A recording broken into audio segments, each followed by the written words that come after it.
ਇਸ ਗਰਮੀਆਂ ਦੇ ਵਿੱਚ ਕੋਈ ਵੀ ਅਮਰੀਕਾ ਜਾਣ ਦੀ ਨਹੀਂ ਬੁਕਿੰਗ ਕਰ ਉਹਦੇ ਵਿੱਚ ਨੈਸ਼ਨਲਿਜ਼ਮ ਦਾ ਇੱਕ ਫੈਕਟਰ ਹੈਗਾ, ਪਰ ਜਿਹੜਾ ਦੂਜਾ ਜਿਹੜਾ ਜ਼ਿਆਦਾ ਵੱਡਾ ਫੈਕਟਰ ਉਹ ਡਰ ਹੈ। ਕਿਹੜੀ ਚੀਜ਼ ਦੇ ਕਰਕੇ ਪੋਲਸ ਦੇ ਵਿੱਚ ਲਿਬਰਲਸ ਕਹਿ ਲਓ ਵੀ ਹੋਰ ਸਟਰੋਂਗ ਹੋ ਰਹੇ ਆ, ਕੰਜ਼ਰਵੇਟਿਵਸ ਨੂੰ ਥੱਲੇ ਵੱਲ ਨੂੰ ਜਿਹੜਾ ਉਹ ਜਾਣਾ ਪੈ ਰਿਹਾ ਆ। ਰੀਜ਼ਨ ਕੀ ਲੱਗ ਰਿਹਾ, ਗਰਾਊਂਡ ਦੇ ਉੱਤੇ ਕੀ ਚਰਚਾ ਆ ਇਹਨਾਂ ਪੋਲਸ ਨੂੰ ਲੈ ਕੇ ਜਾਂ ਉਦਾਂ ਓਵਰਆਲ ਪਾਰਟੀਆਂ ਨੂੰ ਲੈ ਕੇ? ਜਿਹੜਾ ਪੋਲਸ ਦੇ ਵਿੱਚ ਲਿਬਰਲਸ ਦਾ ਦੁਆਰਾ ਸਟਰੋਂਗ ਹੋਣਾ, ਤਾਂ ਦੇਖੋ ਉਹਦਾ ਇੱਕੋ ਇੱਕ ਕਾਰਨ ਹੈ ਰਾਜ ਕਰਨੀ ਸੀ। ਉਹ ਇਹੀ ਹੈ ਵੀ ਪ੍ਰੈਜ਼ੀਡੈਂਟ ਟਰੰਪ ਨਾਲ ਨਜਿੱਠਣ ਲਈ ਸਭ ਤੋਂ ਵਧੀਆ ਕੈਂਡੀਡੇਟ ਕਿਹੜਾ। ਹੋਰ ਗੱਲ ਕੋਈ ਇਸ ਵੇਲੇ ਮੈਟਰ ਨਹੀਂ ਕਰ ਰਹੀ। ਤੇ ਜਗਮੀਤ ਸਿੰਘ ਹੁਣਾਂ ਦਾ ਐਨਡੀਪੀ ਪਾਰਟੀ, ਉਹਨਾਂ ਦੀ ਕੀ ਲੇਟੈਸਟ ਜਿਹੜਾ ਉਹ ਅਨਾਉਂਸਮੈਂਟ ਆਈ ਹੈ? ਸੋ ਜਗਮੀਤ ਸਿੰਘ ਹੁਣਾਂ ਨੇ ਹਾਊਸਿੰਗ ਨੂੰ ਟਾਰਗੇਟ ਕਰਨ ਵਾਲੀ ਅਨਾਉਂਸਮੈਂਟ ਦਿੱਤੀ। ਉਹਨਾਂ ਨੇ ਕਿਹਾ ਵੀ ਅਸੀਂ ਜੇ ਕੋਈ 5 ਸਾਲ ਤੋਂ ਘੱਟ ਦੇ ਵਿੱਚ ਪਹਿਲੀ ਵਾਰ, ਚਾਹੇ ਤੁਹਾਡਾ ਪ੍ਰਾਇਮਰੀ ਹੋਮ ਹੈ, ਉਹਨੂੰ ਜੇ ਤੁਸੀਂ ਵੇਚੋਗੇ ਤਾਂ ਉਹਦੇ ਤੇ ਜਿਹੜਾ ਕੈਪੀਟਲ ਗੇਨਸ ਟੈਕਸ ਹੈ ਉਹ ਅਸੀਂ ਵਧਾਵਾਂਗੇ। ਉਹਦੀ ਚ ਕੀ ਚਰਚਾ ਆ ਇਸ ਵਾਰ ਦੀਆਂ ਇਲੈਕਸ਼ਨਸ ਨੂੰ ਲੈ ਕੇ? ਕਿਹੜੀ ਪਾਰਟੀ ਵੱਲ ਉਹਨਾਂ ਦਾ ਝੁਕਾਅ ਜ਼ਿਆਦਾ ਆ? ਇੱਕ ਪਾਸੇ ਸਿੱਖ ਚਿਹਰਾ ਲੀਡਰ ਆ ਐਨਡੀਪੀ ਦਾ, ਲਿਬਰਲ ਪਾਰਟੀ ਦੇ ਵਿੱਚ ਜਿਨ੍ਹਾਂ ਨੇ ਇੱਕ ਹਿਸਾਬ ਦੇ ਨਾਲ ਭਾਰਤ ਦੇ ਨਾਲ ਸਿੰਘ ਫਸਾਏ ਆ। ਤੀਜਾ ਕੰਜ਼ਰਵੇਟਿਵ ਪਾਰਟੀ ਵਾਲੇ ਆ, ਜਿਸ ਦੀ ਕੈਂਪੇਨ, ਜਿਸ ਨੂੰ ਚੁਣਨ ਦੇ ਵਿੱਚ ਭਾਰਤ ਦੀ ਇੰਟਰਫੀਅਰੈਂਸ ਦੇ ਜਿਹੜੇ ਕਥਿਤ ਇਲਜ਼ਾਮ ਜਿਹੜੇ ਲੱਗਦੇ ਆ। ਸਿੱਖ ਕੀ ਸੋਚ ਰਹੇ ਨੇ ਇਸ ਟਾਈਮ? ਹੁਣ ਇੱਕ ਲੰਬੀ ਰਿਪੋਰਟ ਹੈ, ਜਿਨ੍ਹਾਂ ਨੇ ਤਾਂ ਇਹ ਰਿਪੋਰਟ ਪੜ੍ਹੀ ਹੈ ਜਾਂ ਜਿਹੜੇ ਇਹਨੂੰ ਕਲੋਜ਼ਲੀ ਮੋਨੀਟਰ ਕਰ ਰਹੇ ਆ, ਉਹ ਤਾਂ ਇਸ ਗੱਲ ਤੇ ਇਹ ਕਹੀ ਰਹੇ ਆ ਵੀ ਕੰਜ਼ਰਵੇਟਿਵ ਪਾਰਟੀ ਨੂੰ ਇਹਨਾਂ ਗੱਲਾਂ ਦੇ ਜਵਾਬ ਜ਼ਰੂਰ ਦੇਣੇ ਚਾਹੀਦੇ ਨੇ। ਉਹ ਵੋਟਿੰਗ ਦੇ ਵਿੱਚ ਉਹਨਾਂ ਦੀ ਕੰਜ਼ਰਵੇਟਿਵ ਪਾਰਟੀ ਦੇ ਵਿਰੁੱਧ ਵੀ ਇਹ ਗੱਲ ਜਾ ਰਹੀ ਹੈ ਵੀ ਜਿਹੜੇ ਕਹਿੰਦੇ ਵੀ ਜਾਗਰੂਕ ਸਿੱਖ ਨੇ, ਜਿਹੜੇ ਕੈਨੇਡਾ ਦੀ ਸੋਵਰੈਨਿਟੀ ਨੂੰ ਤੇ ਫੋਰਨ ਇੰਟਰਫੀਅਰੈਂਸ ਨੂੰ ਨਹੀਂ ਪਸੰਦ ਕਰਦੇ, ਜਿਹੜੇ ਕਹਿੰਦੇ ਆ ਵੀ ਯਾਰ ਨਹੀਂ, ਕੈਨੇਡਾ ਦੇ ਵਿੱਚ ਜਿਹੜੀ ਆਜ਼ਾਦੀ ਹੈ, ਜਿਹੜੀ ਸਾਡੀ ਵੋਟ ਪਾਉਣ ਦੀ ਆਜ਼ਾਦੀ ਹੈ, ਜਿਹੜੀ ਸਾਡੀ ਗੱਲ ਕਰਨ ਦੀ ਆਜ਼ਾਦੀ ਹੈ, ਉਹਦੇ ਤੇ ਕੋਈ ਅਟੈਕ ਕਿਸੇ ਫੋਰਨ ਮੁਲਕ ਵੱਲੋਂ ਨਹੀਂ ਹੋਣਾ ਚਾਹੀਦਾ। ਉਹ ਇਸ ਗੱਲ ਨੂੰ ਸਮਝਦੇ ਆ ਤੇ ਉਹ ਉਹਨਾਂ ਦਾ ਕੰਜ਼ਰਵੇਟਿਵ ਪਾਰਟੀ ਨੂੰ ਕੁਐਸਚਨ ਵੀ ਕਰਦੇ ਤੇ ਉਹਨਾਂ ਦਾ ਝੁਕਾਅ ਜ਼ਿਆਦਾ ਨਾਨ ਕੰਜ਼ਰਵੇਟਿਵ ਪਾਰਟੀ ਵੱਲ ਹੈਗਾ। ਜਗਮੀਤ ਸਿੰਘ ਨੂੰ ਭਾਰਤ ਵਾਲੇ ਤਾਂ ਟੈਰਰਿਸਟ ਆਖਦੇ ਆ। ਸਕਾਚਵੈਨ ਦੇ ਇੱਕ ਐਮਐਲਏ ਨੇ ਵੀ ਕਹਿੰਦੇ ਵੀ ਇਦਾਂ ਦਾ ਕੋਈ ਬਿਆਨ ਜਿਹੜਾ ਉਹ ਦੇਤਾ, ਹੁਣ ਬਾਅਦ ਚ ਮਾਫੀ ਵੀ ਕਹਿੰਦੇ ਆ ਮੰਗ ਰਹੇ। ਤੋ ਹਾਊਸਿੰਗ ਦੇ ਉੱਤੇ ਜਿਹੜੀਆਂ ਤਿੰਨੇ ਪਾਰਟੀਆਂ ਨੇ ਆਪਣੇ ਜਿਹੜੇ ਸਟੈਂਡ ਹੈ, ਕਿਉਂਕਿ ਹਾਊਸਿੰਗ ਨਾਰਮਲ ਕੈਨੇਡੀਅਨਸ ਲਈ ਸਭ ਤੋਂ ਜ਼ਿਆਦਾ ਵੱਡਾ ਮੁੱਦਾ ਹੈ। ਘਰ ਖਰੀਦਣਾ, ਹਾਂ, ਕਿ ਕੋਈ ਵੀ ਆਉਂਦਾ ਕਿਸੇ ਥਾਂ ਤੇ ਉਹਨੂੰ ਹੁੰਦਾ ਵੀ ਸਿਰ ਤੇ ਛੱਤ ਹੋਵੇ, ਆਪਣਾ ਘਰ ਹੋਵੇ, ਇਹ ਹਰ ਇੱਕ ਦੀ ਦਿਲ ਇੱਛਾ ਹੈ। ਹਾਂਜੀ, ਆਲਮੋਸਟ ਅਨਅਫੋਰਡੇਬਲ ਹੋਇਆ ਪਿਆ। ਸਤਿ ਸ੍ਰੀ ਅਕਾਲ। Punjabi radio USA, Punjabi TV USA ਸੁਣ ਰਹੇ, ਦੇਖ ਰਹੇ ਸਾਰੇ ਹੀ ਸਰੋਤਿਆਂ ਤੇ ਦਰਸ਼ਕਾਂ ਨੂੰ ਨਿੱਘੀ ਜੀ ਆਇਆਂ ਨੂੰ, ਸਭ ਨੂੰ ਪਿਆਰ ਭਰੀ ਸਤਿ ਸ੍ਰੀ ਅਕਾਲ। ਸਾਡੇ ਅੱਜ ਦੇ ਇਸ ਪ੍ਰੋਗਰਾਮ ਦੇ ਵਿੱਚ ਤੁਹਾਨੂੰ ਜੀ ਆਇਆਂ ਨੂੰ ਆਖਦੇ ਹਾਂ, ਸਵਾਗਤ ਕਰਦੇ ਹਾਂ। ਜੁੜ ਚੁੱਕੇ ਨੇ ਮੇਰੇ ਨਾਲ ਕੈਨੇਡਾ ਤੋਂ ਗੁਰਜਸਪਾਲ ਸਿੰਘ। ਕੈਨੇਡੀਅਨ ਇਲੈਕਸ਼ਨਸ ਦੇ ਬਾਰੇ ਆਪਾਂ ਲਗਾਤਾਰ ਗੱਲਬਾਤ ਕਰ ਰਹੇ ਹਾਂ ਪਿਛਲੇ ਕਈ ਹਫ਼ਤਿਆਂ ਤੋਂ। ਕੈਨੇਡਾ ਦਾ ਇਲੈਕਸ਼ਨ ਸਿਸਟਮ ਤੋਂ ਲੈ ਕੇ ਉਹਨਾਂ ਦੇ ਵੱਖ-ਵੱਖ ਪਾਰਟੀ ਸਿਸਟਮ ਤੇ ਕੀ ਉਹਨਾਂ ਦੇ ਮੁੱਦੇ ਆ, ਉਸ ਨੂੰ ਲੈ ਕੇ ਆਪਾਂ ਗੱਲਬਾਤ ਕੀਤੀ ਆ। ਗੁਰਜਸਪਾਲ ਸਿੰਘ, ਜੀ ਆਇਆਂ ਨੂੰ ਸਵਾਗਤ ਹੈ। ਸਤਿ ਸ੍ਰੀ ਅਕਾਲ ਜੀ। ਬਹੁਤ ਹੀ ਪਿਆਰ ਭਰੀ ਨਿੱਕੀ ਸਤਿ ਸ੍ਰੀ ਅਕਾਲ ਰਾਜ ਕਰਨਵੀਰ ਸਿੰਘ। ਪੰਜਾਬੀ ਰੇਡੀਓ USA ਦੇ ਸਾਰੇ ਹੀ ਸਰੋਤਿਆਂ ਨੂੰ ਬਹੁਤ ਹੀ ਪਿਆਰ ਭਰੀ ਨਿੱਕੀ ਜੀ ਆਇਆਂ ਨੂੰ ਤੇ ਸਤਿ ਸ੍ਰੀ ਅਕਾਲ। ਸੋ ਅੱਜ ਦੱਸਦੇ ਜਾਈਏ, ਇਨ ਟ੍ਰਾਂਜ਼ਿਟ ਨੇ ਗੁਰਜਸਪਾਲ ਸਿੰਘ। ਸੋ ਤੁਹਾਨੂੰ ਬੈਕਗਰਾਊਂਡ ਦੇ ਵਿੱਚ ਕਈ ਤਰੀਕੇ ਦੀਆਂ ਨੋਇਸਿਸ ਜਿਹੜੀਆਂ ਉਹ ਸੁਣਨਗੀਆਂ, ਪਰ ਇਹਨਾਂ ਦਾ ਅਸੀਂ ਧੰਨਵਾਦ ਕਰਦੇ ਹਾਂ ਵੀ ਫਿਰ ਵੀ ਸਮਾਂ ਜਿਹੜਾ ਇਹਨਾਂ ਨੇ ਕੱਢਿਆ, ਸਮਾਂ ਕੱਢ ਕੇ ਜਿਹੜੇ ਆ ਇਸ ਪ੍ਰੋਗਰਾਮ ਨੂੰ ਕਰਨ ਦੇ ਲਈ, ਗੱਲਬਾਤ ਕਰਨ ਦੇ ਲਈ ਵਿੱਚੋਂ ਜਿਹੜਾ ਉਹ ਵਕਤ ਕੱਢਿਆ ਆ।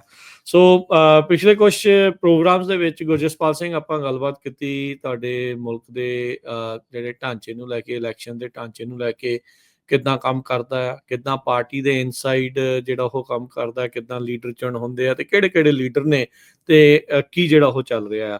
ਸੋ ਪਿਛਲੀ ਵਾਰ ਦੇ ਨਾਲੋਂ ਜੇ ਹੁਣ ਆਪਾਂ ਗੱਲਬਾਤ ਕਰਦੇ ਜਾਈਏ, ਕੀ ਲੇਟੈਸਟ ਪੋਲਸ ਜਿਹੜੀਆਂ ਉਹ ਦੱਸਦੀਆਂ ਨੇ? ਜੇ ਆਪਾਂ ਸ਼ੁਰੂਆਤ ਇਸੇ ਗੱਲ ਤੋਂ ਕਰ ਲਈਏ, ਕੀ ਤਾਜ਼ਾ ਸਥਿਤੀ ਆ? ਕੌਣ ਅੱਗੇ ਆ, ਕੌਣ ਪਿੱਛੇ ਆ? ਐਨਡੀਪੀ, ਲਿਬਰਲ, ਕੰਜ਼ਰਵੇਟਿਵਸ, ਜਿਹੜੇ ਕੁਬੈਕ ਵਾਲੇ ਆ, ਕੀ ਸਿਚੁਏਸ਼ਨ ਜਿਹੜੀ ਇਹਨਾਂ ਦੀ ਇਸ ਟਾਈਮ ਚੱਲ ਰਹੀ ਹੈ? ਹਾਂਜੀ ਰਾਜਕਰਨ, ਸੋ ਜਿਹੜੀ 9 ਅਪ੍ਰੈਲ ਨੂੰ ਨਵੀਂ ਪੋਲ ਆਈ ਹੈ ਕੱਲ੍ਹ ਹੀ। ਸੋ ਜਿਹੜੀ ਆਪਾਂ ਪੋਲ ਦੇਖ ਰਹੇ ਹਾਂ, ਇਹਨਾਂ ਨੇ ਅੱਡ ਪੋਲਸ ਤੋਂ ਡੇਟਾ ਇਕੱਠਾ ਕੀਤਾ, ਪਰ ਜਿਹੜੀ ਆਪਾਂ ਐਬਕਸ ਡੇਟਾ ਪੋਲ ਹੈਗੀ ਹੈ ਜਿਹਨੂੰ ਆਪਾਂ ਦੇਖ ਰਹੇ ਹਾਂ, ਉਹ ਲਿਬਰਲ ਪਾਰਟੀ ਜਿਹੜੀ ਆਪਣੀ ਲੀਡ ਹੈ ਉਹ ਮੇਨਟੇਨ ਰੱਖ ਰਹੀ ਹੈ। ਇਨਫੈਕਟ ਜਿਹੜੀ ਪਿਛਲੇ ਹਫ਼ਤੇ ਦੇ ਵਿੱਚ ਉਹਨਾਂ ਨੇ ਆਪਣੀ ਜਿਹੜੀ ਲੀਡ ਆ ਉਹ 3% ਹੋਰ ਉੱਤੇ ਲੈ ਗਏ ਆ। ਜਿਹੜੀ ਲਿਬਰਲ ਪਾਰਟੀ ਦੀ ਲੀਡ ਆ ਹੁਣ ਉਹ 42% ਤੇ ਚਲੀ ਗਈ ਹੈ, ਜਦਕਿ ਜਿਹੜੀ ਕੰਜ਼ਰਵੇਟਿਵ ਪਾਰਟੀ ਦੀ ਲੀਡ ਆ ਉਹ 3% ਥੱਲੇ ਚਲੇ ਗਈ ਹੈ, 36% ਤੇ। ਐਨਡੀਪੀ ਨੇ ਜਿਹੜੀ ਆਪਣੀ ਲੀਡ ਹੈਗੀ ਆ ਉਹ ਆਪਾਂ ਪਿਛਲੇ ਸਾਲ ਪਿਛਲੇ ਹਫ਼ਤੇ ਜਦੋਂ ਆਪਾਂ ਗੱਲ ਕੀਤੀ ਤਾਂ ਉਹ 9% ਤੇ ਸੀਗੀ, ਤੇ ਉਹ ਜਿਹੜੀ ਇਹ ਵਾਲੀ ਪੋਲ ਹੈ ਉਹ ਜਿਹੜੀ ਐਨਡੀਪੀ ਦੀ ਲੀਡ ਆ ਉਹ 11% ਤੇ ਦਿਖਾ ਰਹੀ ਹੈ। ਪਰ ਜਿਹੜੇ ਲਾਈਕਲੀ ਵੋਟਰਸ ਆ ਉਹਨਾਂ ਦੇ ਵਿੱਚ ਜਿਹੜੀ ਲਿਬਰਲ ਪਾਰਟੀ ਆ ਉਹ ਲੀਡ ਕਰ ਰਹੀ ਹੈ। 43% ਲੋਕੀ ਲਿਬਰਲ ਪਾਰਟੀ ਨੂੰ ਫੇਵਰ ਕਰ ਰਹੇ ਆ ਤੇ 37% ਕੰਜ਼ਰਵੇਟਿਵ ਪਾਰਟੀ ਨੂੰ। ਸੋ ਹਜੇ ਤੱਕ ਤਾਂ ਜਿਹੜੀ ਲਿਬਰਲ ਪਾਰਟੀ ਹੈ ਤੇ ਉਹਨਾਂ ਦੇ ਜਿਹੜੇ ਪ੍ਰਧਾਨ ਮੰਤਰੀ ਦੇ ਕੈਂਡੀਡੇਟ ਨੇ ਮਾਰਕ ਕਾਰਨੀ, ਉਹਨਾਂ ਨੇ ਆਪਣੀ ਲੀਡ ਬਣਾਈ ਹੋਈ ਆ। ਦੇਖੋ ਇਲੈਕਸ਼ਨ ਦੇ ਵਿੱਚ ਲਗਭਗ 18 ਦਿਨ ਰਹਿ ਗਏ ਨੇ। ਇਹਨਾਂ 18 ਦਿਨਾਂ ਦੇ ਵਿੱਚ ਕਾਫੀ ਕੁਝ ਹੋ ਸਕਦਾ, ਪਰ ਹਜੇ ਇਹ ਲੱਗ ਰਿਹਾ ਵੀ ਜਿਹੜੀ ਅਗਲੀ ਸਾਡੇ ਜਿਹੜੀ ਪੋਲ ਦੇ ਵਿੱਚ ਸਰਕਾਰ ਹੈ ਉਹ ਦੁਬਾਰਾ ਲਿਬਰਲ ਪਾਰਟੀ ਦੀ ਹੀ ਬਣ ਸਕਦੀ ਹੈ। ਜੀ, ਸੋ ਇਹ ਅੱਜ ਦੇ ਦਿਨ ਦੀ ਇਹ ਗੱਲ ਆ, ਕੱਲ ਨੂੰ ਕੀ ਹੋ ਜੇ ਕੁਝ ਕਿਹਾ ਨਹੀਂ ਜਿਹੜਾ ਉਹ ਜਾ ਸਕਦਾ। ਟਰੰਪ ਹੁਣਾਂ ਦੇ ਟੈਰਿਫ ਵਾਂਗੂ ਸਵੇਰੇ ਹੋਰ ਸ਼ਾਮੀ ਹੋਰ, ਸੋ ਕੁਝ ਵੀ ਜਿਹੜਾ ਉਹ ਹੋ ਸਕਦਾ ਆ। ਅੱਛਾ, ਨਾਲ ਹੀ ਚਲੋ ਔਨ ਦਾ ਸਾਈਡ ਨੋਟ ਥੋੜੀ ਜਿਹੀ ਇੱਕ ਗੱਲ ਕਰ ਲਈਏ। ਰੀਸੈਂਟਲੀ ਤੁਸੀਂ ਯੂਐਸ ਨੂੰ ਟਰੈਵਲ ਕੀਤਾ, ਕੈਨੇਡਾ ਦਾ, ਤੇ ਹੁਣ ਜਿੱਦਾਂ ਯੂਐਸ ਦਾ ਬੜਾ ਇੱਕ ਕਹਿ ਲਓ ਵੀ ਸਿੰਘ ਜੇ ਫਸੇ ਆ, ਭਰਾ ਹੁੰਦੇ ਹੋਏ ਸ਼ਰੀਕੇਬਾਜ਼ੀ ਵੀ ਜਿਹੜੀ ਹੁਣ ਚੱਲ ਪਈ ਆ ਥੋੜੀ ਜੀ। ਸੋ ਟਰੈਵਲ ਦਾ ਕਿੱਦਾਂ ਰਿਹਾ? ਇੱਕ ਤੇ ਦੱਸੋ ਵੀ ਟਰੈਵਲਰਸ ਕਿੰਨੇ ਸੀਗੇ ਤੇ ਟਰੈਵਲ ਦਾ ਐਕਸਪੀਰੀਅੰਸ ਕਿੱਦਾਂ ਦਾ ਰਿਹਾ? ਠੀਕ ਸੀ, ਨਾਰਮਲ ਸੀ, ਜਾਂ ਕੁਝ ਤੁਹਾਨੂੰ ਫਰਕ ਨਜ਼ਰ ਆਇਆ? ਨਹੀਂ, ਰਾਜਕਾਰਨ ਟਰੈਵਲ ਕੈਨੇਡਾ ਤੋਂ ਯੂਐਸ ਨੂੰ ਤੇ ਯੂਐਸ ਤੋਂ ਕੈਨੇਡਾ ਨੂੰ ਬਹੁਤ ਜ਼ਿਆਦਾ ਘਟ ਚੁੱਕਿਆ। ਤੁਸੀਂ ਬਹੁਤ ਘੱਟ ਹੁੰਦਾ ਵੀ ਜਿਹੜੀ ਮੇਰੀ ਪਹਿਲੀ ਫਲਾਈਟ ਸੀਗੀ ਉਹ ਵਿਨੀਪੈਗ ਤੋਂ ਮਿਨੀਐਪੋਲਿਸ ਦੀ ਸੀਗੀ। ਜਿਹੜੀ ਉਹ ਫਲਾਈਟ ਹਮੇਸ਼ਾ ਭਰੀ ਹੁੰਦੀ ਹੈ। ਮੈਨੂੰ 10 ਸਾਲ ਹੋ ਗਏ ਟਰੈਵਲ ਕਰਦੇ ਨੂੰ, ਪਹਿਲੀ ਵਾਰੀ ਹੋਇਆ ਵੀ ਫਲਾਈਟ ਬਿਲਕੁਲ ਖਾਲੀ ਸੀ। ਲਗਭਗ ਤੁਸੀਂ 10 ਜਾਂ 15% ਉਹਦੇ ਵਿੱਚ ਸਵਾਰੀਆਂ ਸੀਗੀਆਂ, ਬਾਕੀ ਸਾਰਾ ਜਹਾਜ਼ ਖਾਲੀ ਸੀ। ਅਸੀਂ ਲਿਟ ਕੇ ਗਏ ਹਾਂ। ਉਸ ਤੋਂ ਬਾਅਦ ਫਿਰ ਜਿਹੜਾ ਲੋਕਲ ਅਮਰੀਕਾ ਦੀ ਵਿਚਲੀ ਫਲਾਈਟ ਸੀਗੀ ਉਹ ਫਿਰ ਪੂਰੀ ਭਰੀ ਹੋਈ ਸੀ, ਕਿਉਂਕਿ ਅਮਰੀਕਾ ਤਾਂ ਬਿਜ਼ੀ ਹੈ। ਇਨਸਾਈਡ ਆ। ਜਿਹੜੀ ਮੇਰੀ ਵਾਪਸੀ ਦੀ ਫਲਾਈਟ ਹੈ ਹੁਣ ਉਹ ਵੇਗਸ ਤੋਂ ਕੈਲਗਰੀ ਦੀ ਸੀਗੀ, ਉਹ ਵੀ ਪੂਰੀ ਖਾਲੀ ਸੀ। ਤੇ ਮੈਂ ਉੱਥੇ ਜਿਹੜੇ ਵੇਗਸ ਤੇ ਜਿਹੜੇ ਸੋ ਮੇਰੀ 에ਅਰਲਾਈਨ ਵੈਸਟਜੈਟ ਸੀ, ਵੈਸਟਜੈਟ ਦੇ ਜਿਹੜੇ ਰਿਪਰੈਜ਼ੈਂਟੇਟਿਵ ਸੀਗੇ ਉਹ ਤਾਂ ਹੁਣ ਉੱਥੋਂ ਦੇ ਲੋਕਲ ਅਮਰੀਕਨ ਹੀ ਹੋਣੇ ਆ, ਹਨਾ। ਤੇ ਮੈਂ ਉਹਨਾਂ ਨਾਲ ਗੱਲ ਕੀਤੀ, ਉਹ ਮੈਨੂੰ ਬੀਬੀ ਹੱਸਣ ਲੱਗ ਪਈ, ਕਹਿੰਦੀ ਤੇਰੇ ਕੋਲੇ ਪੂਰੀ ਰੋ ਹੈ, ਲਿਟ ਕੇ ਜਾਈ। ਮੈਂ ਕਿਹਾ ਵੀ ਕਿਵੇਂ, ਵੀ ਬਹੁਤ ਘਟਿਆ ਹੋਇਆ। ਕਹਿੰਦੀ ਵੀ ਬਿਲਕੁਲ ਹੀ ਡਲ ਹੈ, ਵੀ ਆ ਨਹੀਂ ਰਹੇ ਥੈਂਕਸ ਟੂ ਆਰ ਪ੍ਰੈਜ਼ੀਡੈਂਟ, ਤੇ who should act more like president, ਵੀ ਉਹਨੂੰ ਅਸੀਂ ਚਾਹੁੰਦੇ ਹਾਂ ਵੀ ਉਹ ਪ੍ਰੈਜ਼ੀਡੈਂਟ ਵਾਂਗੂ ਜੇ ਐਕਟ ਕਰੇ, ਪਰ ਨਹੀਂ ਤਾਂ ਭੱਠਾ ਬਹਿ ਜਾਣਾ। ਉਹਦੇ ਵਿੱਚ ਚਲੋ ਹੁਣ ਮੈਂ ਆਪ ਮਹਿਸੂਸ ਕਰ ਲਿਆ, ਪਰ ਜਦੋਂ ਅਸੀਂ ਆਲੇ ਦੁਆਲੇ ਗੱਲ ਵੀ ਕਰਦੇ ਹਾਂ, ਮੈਂ ਤਾਂ ਚਲੋ ਕੰਮ ਲਈ ਜਾਣਾ ਸੀਗਾ, ਮੇਰੀ ਮਜਬੂਰੀ ਸੀ, ਪਰ ਮੇਰੇ ਜਿੱਦਾਂ ਜਿਹੜੇ ਆਂਢ ਗੁਆਂਢ ਦੇ ਗੋਰੇ ਆ ਸਾਰੇ, ਜਦੋਂ ਉਹਨਾਂ ਨੂੰ ਪਤਾ ਲੱਗਿਆ ਵੀ ਮੈਂ ਜਾਣਾ, ਸੋ ਉਹ ਕਾਫੀ ਡਰੇ ਸੀ। ਤੇ ਉਹਨਾਂ ਨੇ ਸਾਰਿਆਂ ਨੇ, ਜਿਹੜੇ ਮੋਸਟਲੀ ਕੈਨੇਡੀਅਨਸ ਹੈ, ਉਹਨਾਂ ਨੇ ਜਿਹੜਾ ਪਲੇਜ਼ਰ ਲਈ ਅਮਰੀਕਾ ਦਾ ਜਿਹੜਾ ਟਰੈਵਲ ਹੈ ਉਹ ਬਿਲਕੁਲ ਉਹਨੇ ਘਟਾਤਾ, ਬੰਦ ਹੀ ਕੀਤਾ ਹੋਇਆ, ਬਿਲਕੁਲ ਹੀ ਬੰਦ ਹੀ ਕੀਤਾ ਹੋਇਆ। ਇਸ ਗਰਮੀਆਂ ਦੇ ਵਿੱਚ ਕੋਈ ਵੀ ਅਮਰੀਕਾ ਜਾਣ ਦੀ ਨਹੀਂ ਬੁਕਿੰਗ ਕਰ ਰਿਹਾ। ਸੋ ਉਹਦੇ ਵਿੱਚ ਨੈਸ਼ਨਲਿਜ਼ਮ ਤਾਂ ਇੱਕ ਫੈਕਟਰ ਹੈਗਾ, ਪਰ ਜਿਹੜਾ ਦੂਜਾ ਜਿਹੜਾ ਜ਼ਿਆਦਾ ਵੱਡਾ ਫੈਕਟਰ ਆ ਉਹ ਡਰ ਹੈ, ਕਰਕੇ ਪਤਾ ਨਹੀਂਗਾ ਵੀ ਅਮਰੀਕਾ ਗਏ ਤੋਂ ਉਹਨਾਂ ਨੂੰ ਕਿਵੇਂ ਟਰੀਟ ਕੀਤਾ ਜਾਊਗਾ, ਡਿਟੇਨ ਨਾ ਹੋ ਜਾਣ। ਕਿਉਂਕਿ ਇੱਕ ਕੈਨੇਡੀਅਨ ਲੜਕੀ ਜਿਹੜੀ ਸੀਗੀ ਹਾਲੀਵੁੱਡ ਵਾਲੀ, ਉਹਨੂੰ ਵੀ ਕਈ ਵੀਕਾਂ ਤੱਕ ਜਿਹੜਾ ਉਹ ਫੜੀ ਰੱਖਿਆ ਸੀਗਾ। ਹਾਂਜੀ, ਇਹ ਕਈ ਸਟੋਰੀਆਂ ਆਈਆਂ ਨੇ ਜੀ, ਮਤਲਬ ਉਹਨਾਂ ਨੂੰ ਡਿਟੇਨ, ਜਿਹੜੇ ਤੁਹਾਡੇ ਸੈਂਟਰ ਹੈਗੇ ਆ, ਰਿਮਾਂਡ ਸੈਂਟਰ ਹੈਗੇ ਆ, ਉੱਥੇ ਰਹੇ ਆ। ਜਾਂ ਹੁਣ ਦੇਖੋ, ਡਿਪੈਂਡ ਤਾਂ ਇਹ ਚੀਜ਼ਾਂ ਬਾਰਡਰ ਆਫਿਸਰ ਤੇ ਹੀ ਕਰਦੀਆਂ, ਹਨਾ। ਪਰ ਕਈ ਵਾਰੀ ਬਾਰਡਰ ਆਫਿਸਰ ਇਹ ਗੱਲ ਪੁੱਛ ਲੈਂਦੇ ਆ ਵੀ ਤੁਹਾਡੇ ਟਰੰਪ ਬਾਰੇ ਕੀ ਵਿਚਾਰ ਹੈ। ਜਦੋਂ ਤੁਸੀਂ ਬਾਰਡਰ ਤੇ ਆ, ਉਹਨਾਂ ਕੋਲ ਇਹ ਅਥਾਰਟੀ ਹੁੰਦੀ ਹੈ, ਤੁਹਾਡਾ ਫੋਨ ਵੀ ਚੈੱਕ ਕਰ ਸਕਦੇ ਆ। ਹੁਣ ਜੇ ਤੁਸੀਂ ਕੋਈ ਉੱਦਾਂ ਦੀ ਜਿਹੜੀ ਅਮਰੀਕਾ ਦੇ ਰਾਸ਼ਟਰਪਤੀ ਬਾਰੇ ਕੋਈ ਕ੍ਰਿਟੀਕਲ ਪੋਸਟ ਹੈ, ਜੇ ਉਹਨਾਂ ਨੂੰ ਉਹ ਮਿਲ ਜਾਂਦੀ ਹੈ, ਸੋ ਉਹਦੇ ਚੋਂ ਸਖਤੀ ਕਰਦੇ ਆ, ਕਈ ਵਾਰੀ ਮੋੜ ਦਿੰਦੇ ਆ। ਸੋ ਇਹ ਲੋਕਾਂ ਕਰਕੇ, ਲੋਕਾਂ ਦੇ ਵਿੱਚ ਕਾਫੀ ਜ਼ਿਆਦਾ, ਇਹਨਾਂ ਗੱਲਾਂ ਕਰਕੇ ਲੋਕਾਂ ਦੇ ਵਿੱਚ ਕਾਫੀ ਜ਼ਿਆਦਾ ਹਿਚਕਚਾਹਟ। ਤੁਹਾਡਾ ਵੀ ਫੋਨ ਉਹਨਾਂ ਨੇ ਚੈੱਕ ਕੀਤਾ, ਸੋਸ਼ਲ ਮੀਡੀਆ ਚੈੱਕ ਕੀਤਾ? ਨਹੀਂ, ਅੱਛਾ, ਕੋਈ ਪੁੱਛਿਆ ਨਹੀਂ ਇਦਾਂ ਦੀ ਚੀਜ਼? ਐਤਕੀ ਕੁਐਸਚਨਿੰਗ ਥੋੜੀ ਜ਼ਿਆਦਾ ਕੀਤੀ, ਪਰ ਨਾਰਮਲੀ ਜਦੋਂ ਤੁਸੀਂ ਬਿਜ਼ਨਸ ਲਈ ਅਮਰੀਕਾ ਆਉਂਦੇ ਹੋ ਤਾਂ ਇੱਕੋ ਹੀ ਸਵਾਲ ਹੁੰਦਾ, ਹਾਂਜੀ ਤੁਸੀਂ ਕੀ ਕਰਨਾ ਹੈ ਬਿਜ਼ਨਸ, ਕਿੱਥੇ ਚੱਲੇ?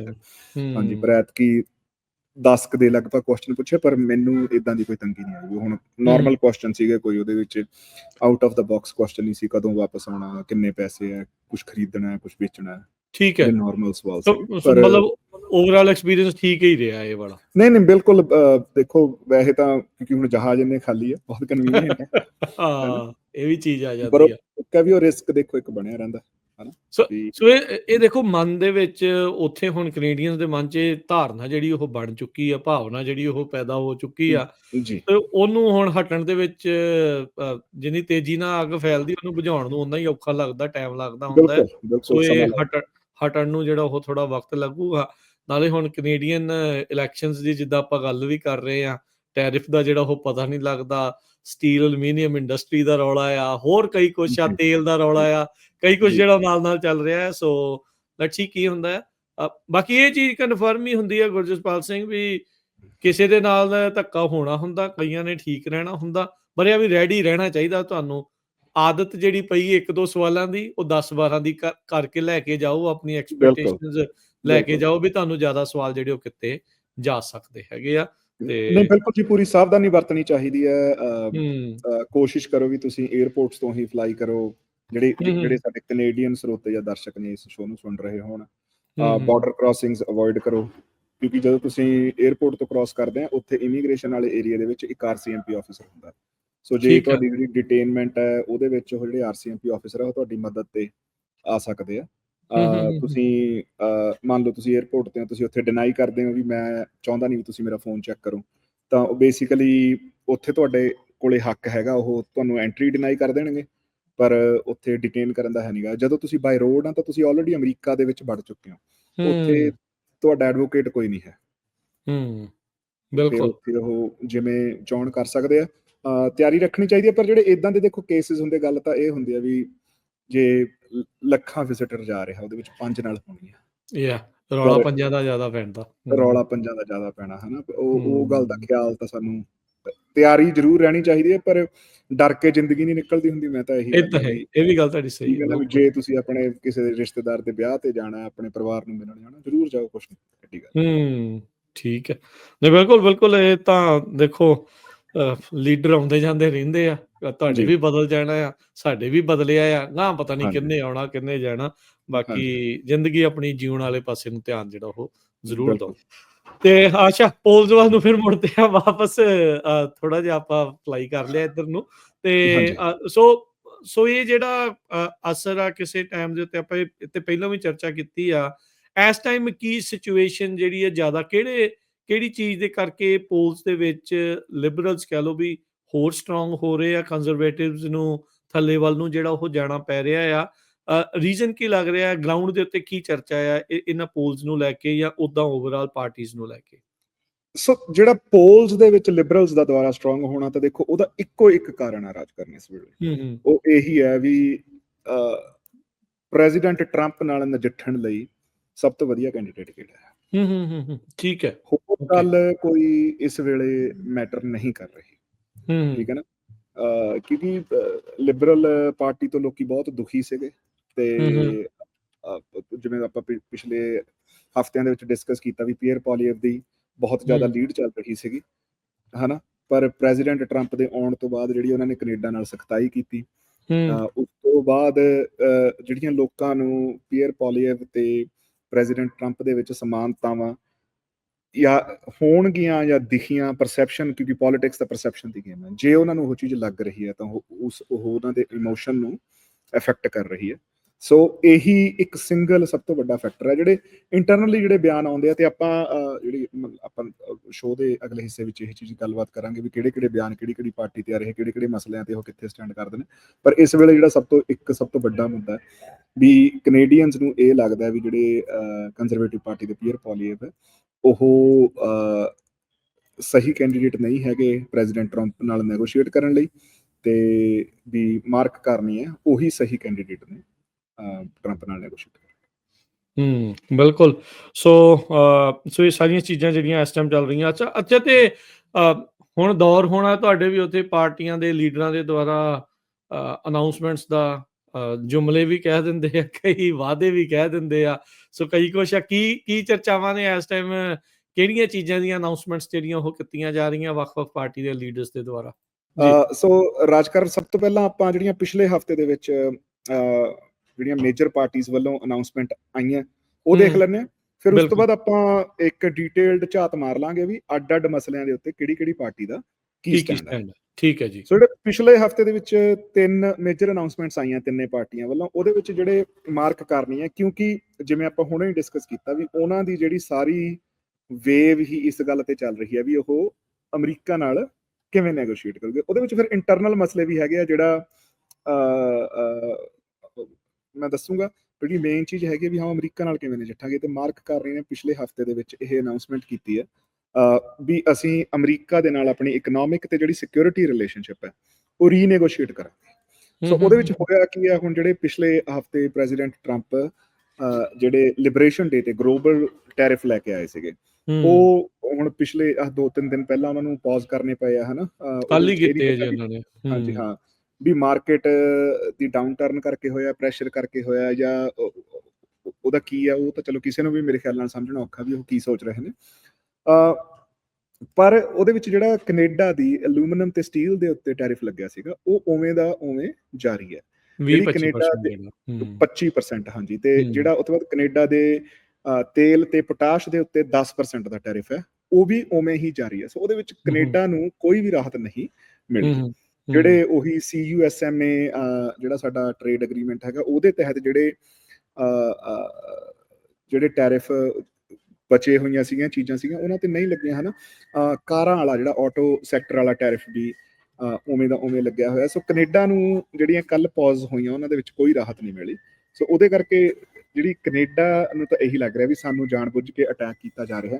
ਸੋ ਉਹਦੇ ਵਿੱਚ ਸਾਰਾ ਕੁਝ ਉਹ ਦੇਖ ਰਹੇ ਆ। ਸੋ ਉਹਨਾਂ ਨੇ ਜਿਹੜੀ ਅਨਾਉਂਸਮੈਂਟ ਕੀਤੀ ਹੈ ਵੀ ਅਸੀਂ ਜਿਹੜਾ ਸਾਰਾ ਦਾ ਸਾਰਾ ਇਹ ਐਗਰੀਮੈਂਟ ਹੈ ਵੀ ਜਦੋਂ ਸਟਰੋਂਗ ਮੈਂਡੇਟ ਨਾਲ ਲਿਬਰਲ ਗਵਰਨਮੈਂਟ ਆਉਂਦੀ ਹੈ ਤਾਂ ਉਹ ਤਕੜੀ ਹੋ ਕੇ ਇਸ ਚੀਜ਼ ਨੂੰ ਰੀਨੈਗੋਸ਼ੀਏਟ ਕਰੂਗੀ। ਤੇ ਅਲਟੀਮੇਟਲੀ ਦਾ ਜਿਹੜੇ ਕਿਸੇ ਵੀ ਮੁਲਕ ਦੇ ਲੋਕੀ ਇਹੀ ਚਾਹੁੰਦੇ ਹੁੰਦੇ ਨੇ ਵੀ ਜੋ ਇਕਨੋਮੀ ਤੇ ਜੋ ਬਾਕੀ ਸਾਰੀਆਂ ਚੀਜ਼ਾਂ ਠੀਕ ਆ, ਵੀ ਜਿਹੜੀ ਸਾਡੀ ਬਣਦੀ ਇੱਜ਼ਤ ਆ ਉਹ ਤਾਂ ਦਿੱਤੀ ਜਾਵੇ। ਤੇ ਸੋ ਉਹ ਕਹਿੰਦੇ ਵੀ ਅਸੀਂ ਰਿਲੇਸ਼ਨਸ਼ਿਪ ਉਹ ਦੁਬਾਰਾ ਅਸੀਂ ਸਾਰਾ ਰੀਨੈਗੋਸ਼ੀਏਟ ਕਰਕੇ ਦੇਖਾਂਗੇ ਵੀ ਹਾਂ ਫਿਰ ਅੱਗੇ ਨੂੰ ਕਿਵੇਂ ਤੁਰਨਾ, ਕਿਉਂਕਿ ਪਿਛਲਾ ਤਾਂ ਪ੍ਰੈਜ਼ੀਡੈਂਟ ਟਰੰਪ ਲਗਭਗ ਪਾੜੀ ਚੁੱਕੇ ਆ। ਨਹੀਂ, ਇਹ ਤਾਂ ਆਪ ਹੀ ਬਣਾਇਆ ਸੀ ਉਹਨਾਂ ਨੇ, USMCA ਜਾਂ CUSMA ਜਿਹਨੂੰ ਤੁਸੀਂ ਹਾਂਜੀ ਕਹਿ ਹਾਂਜੀ, ਰਹੇ ਹੋ। ਜਿਹੜਾ ਨਾਫਟਾ ਨੂੰ ਰੀਨੈਗੋਸ਼ੀਏਟ ਕਰਕੇ ਪ੍ਰੈਜ਼ੀਡੈਂਟ ਟਰਮ ਦੀ ਲਾਸਟ ਟਰਮ ਦੇ ਵਿੱਚ ਹੀ, ਜਿਹੜੀ 2016 ਤੋਂ 2020 ਸੀਗੀ, ਉਹਦੇ ਵਿੱਚ ਹੀ ਜਿਹੜਾ CUSMA ਇਹ ਨਵਾਂ ਟ੍ਰੇਡ ਹੈਗਾ ਐਗਰੀਮੈਂਟ ਆ ਜਿਹੜਾ ਉਹ ਬਣਾਇਆ ਗਿਆ ਸੀਗਾ, ਤੇ ਹੁਣ ਉਸੇ ਨੂੰ ਹੀ ਇਹ ਦੁਬਾਰਾ ਰੱਦ ਕਰਕੇ ਹੁਣ ਨਵਾਂ ਜਿਹੜਾ ਉਹ ਬਣਾਉਣਾ ਚਾਹੁੰਦੇ ਆ। ਸੋ ਇਹ ਸਾਰੀਆਂ ਚੀਜ਼ਾਂ ਜੀਓਪੋਲਿਟਿਕਲੀ ਤਾਂ ਗੁਰਜਸਪਾਲ ਸਿੰਘ ਇਹ ਲੱਗਦਾ ਵੀ ਜਿੱਦਾਂ ਚਾਈਨਾ ਦੇ ਨੂੰ ਨਿਸ਼ਾਨਾ ਬਣਾਉਣ ਖਾਤਰ ਬਾਕੀ ਜੀ ਆਪਣੇ ਦੋਸਤਾਂ ਮਿੱਤਰਾਂ ਨੂੰ ਵੀ ਨਾਲ ਨਿਸ਼ਾਨਾ ਜਿਹੜਾ ਉਹ ਬਣਾ ਲਿਆ ਆ। ਹੁਣ ਇਹ ਨਹੀਂ ਪਤਾ ਵੀ ਤੁਸੀਂ ਕੋਲੈਟਰਲ ਡੈਮੇਜ ਆ ਉਹਨਾਂ ਦਾ ਜਾਂ ਸੋਚੀ ਸਮਝੀ ਤਰੀਕੇ ਦੇ ਨਾਲ ਜਿਹੜਾ ਉਹ ਡੈਮੇਜ ਆ ਉਹ ਕਰ ਰਹੇ ਆ। ਪਰ ਰਿਲੇਸ਼ਨ ਜਿਹੜੇ ਇੰਨੇ ਸਾਲਾਂ ਦੇ, ਦਹਾਕਿਆਂ ਦੇ, ਸਦੀਆਂ ਦੇ ਜਦੋਂ ਇਦਾਂ ਵਿਗੜ ਜਾਂਦੇ ਆ ਤੇ ਉਹਨਾਂ ਨੂੰ ਦੁਬਾਰਾ ਮਜ਼ਬੂਤ ਕਰਨ ਦੇ ਵਿੱਚ ਵਕਤ ਜਿਹੜਾ ਉਹ ਲੱਗੇਗਾ। ਸੋ ਦੇਖੋ ਕੀ ਇਸ ਦੇ ਵਿੱਚ ਜਿਹੜਾ ਉਹ ਬਣਦਾ।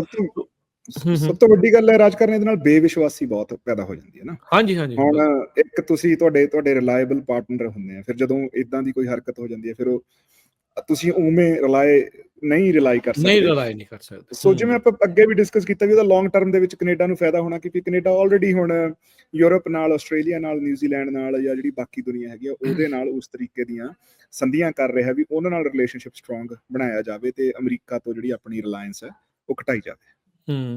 ਜੀ ਬਿਲਕੁਲ ਬਿਲਕੁਲ। ਸੋ ਇਹ ਅੱਛਾ, ਇਹ ਤਾਂ ਹੋ ਗਿਆ ਲਿਬਰਲ ਪਾਰਟੀ ਦਾ ਵੀ ਰੀਨੈਗੋਸ਼ੀਏਟ ਜਿਹੜਾ ਉਹ ਕਰਨਾ ਆ। ਕੰਜ਼ਰਵੇਟਿਵ ਪਾਰਟੀ ਵਾਲੇ ਕੀ ਕਹਿੰਦੇ ਨੇ, ਉਹਨਾਂ ਦਾ ਕੀ ਸਟਾਂਸ ਆ, ਉਹਨਾਂ ਨੇ ਕੀ ਅਨਾਉਂਸਮੈਂਟਸ ਕੀਤੀਆਂ ਆ ਹੁਣ? ਸੋ ਜਿਹੜੇ ਕੰਜ਼ਰਵੇਟਿਵ ਪਾਰਟੀ ਆ ਉਹਨਾਂ ਦਾ ਜਿਹੜਾ ਇਸ ਵੇਲੇ ਮੇਨ ਮੁੱਦਾ ਹੈਗਾ ਮਾਰਕ ਕਾਰਨੀ ਦੇ ਅਗੇਂਸਟ, ਉਹ ਇਹ ਹੈਗਾ ਵੀ ਮਾਰਕ ਕਾਰਨੀ 20 ਬਿਲੀਅਨਰ ਹੈ, ਬਹੁਤ ਰਿਚ ਹੈ, ਹਨਾ, ਤੇ ਉਹਨਾਂ ਦੀਆਂ ਵੀ ਕੰਪਨੀਆਂ ਹੈ ਤੇ ਉਹਨਾਂ ਨੇ ਪ੍ਰਾਈਮ ਮਿਨਿਸਟਰ ਲਈ ਆਪਣਾ ਨਾਂ ਦੇਣ ਤੋਂ ਪਹਿਲਾਂ ਜਦੋਂ ਟ੍ਰੇਡ ਵਾਰ ਸ਼ੁਰੂ ਹੋ ਗਈ ਸੀ, ਆਪਣੀ ਜਿਹੜੀ ਕੰਪਨੀ ਜਿਹਦੇ ਉਹ ਬੋਰਡ ਦੇ ਉੱਤੇ ਸੀਗੇ ਤੇ ਡਾਇਰੈਕਟਰ ਸੀਗੇ, ਉਹ ਉਹਨਾਂ ਨੇ ਅਮਰੀਕਾ ਦੇ ਵਿੱਚ ਮੂਵ ਕੀਤੀ ਤੇ ਉਹਨਾਂ ਨੇ ਆਫਸ਼ੋਰ ਲੂਪ ਹੋਲਸ, ਜਿਹੜੇ ਆਫਸ਼ੋਰ ਟੈਕਸ ਲੂਪ ਹੋਲਸ ਹੁੰਦੇ ਆ, ਜਿਹੜੇ ਕਿ ਪ੍ਰੈਜ਼ੀਡੈਂਟ ਟਰੰਪ ਕਹਿੰਦੇ ਆ ਵੀ ਹਾਂ ਮੈਂ ਵਰਤੇ ਆ ਕਿਉਂਕਿ ਮੇਰਾ ਜਿਹੜਾ ਟੈਕਸ ਕੋਡ ਅਮਰੀਕਾ ਦਾ ਟੈਕਸ ਕੋਡ ਉਹ ਲਾਓ ਕਰਦਾ।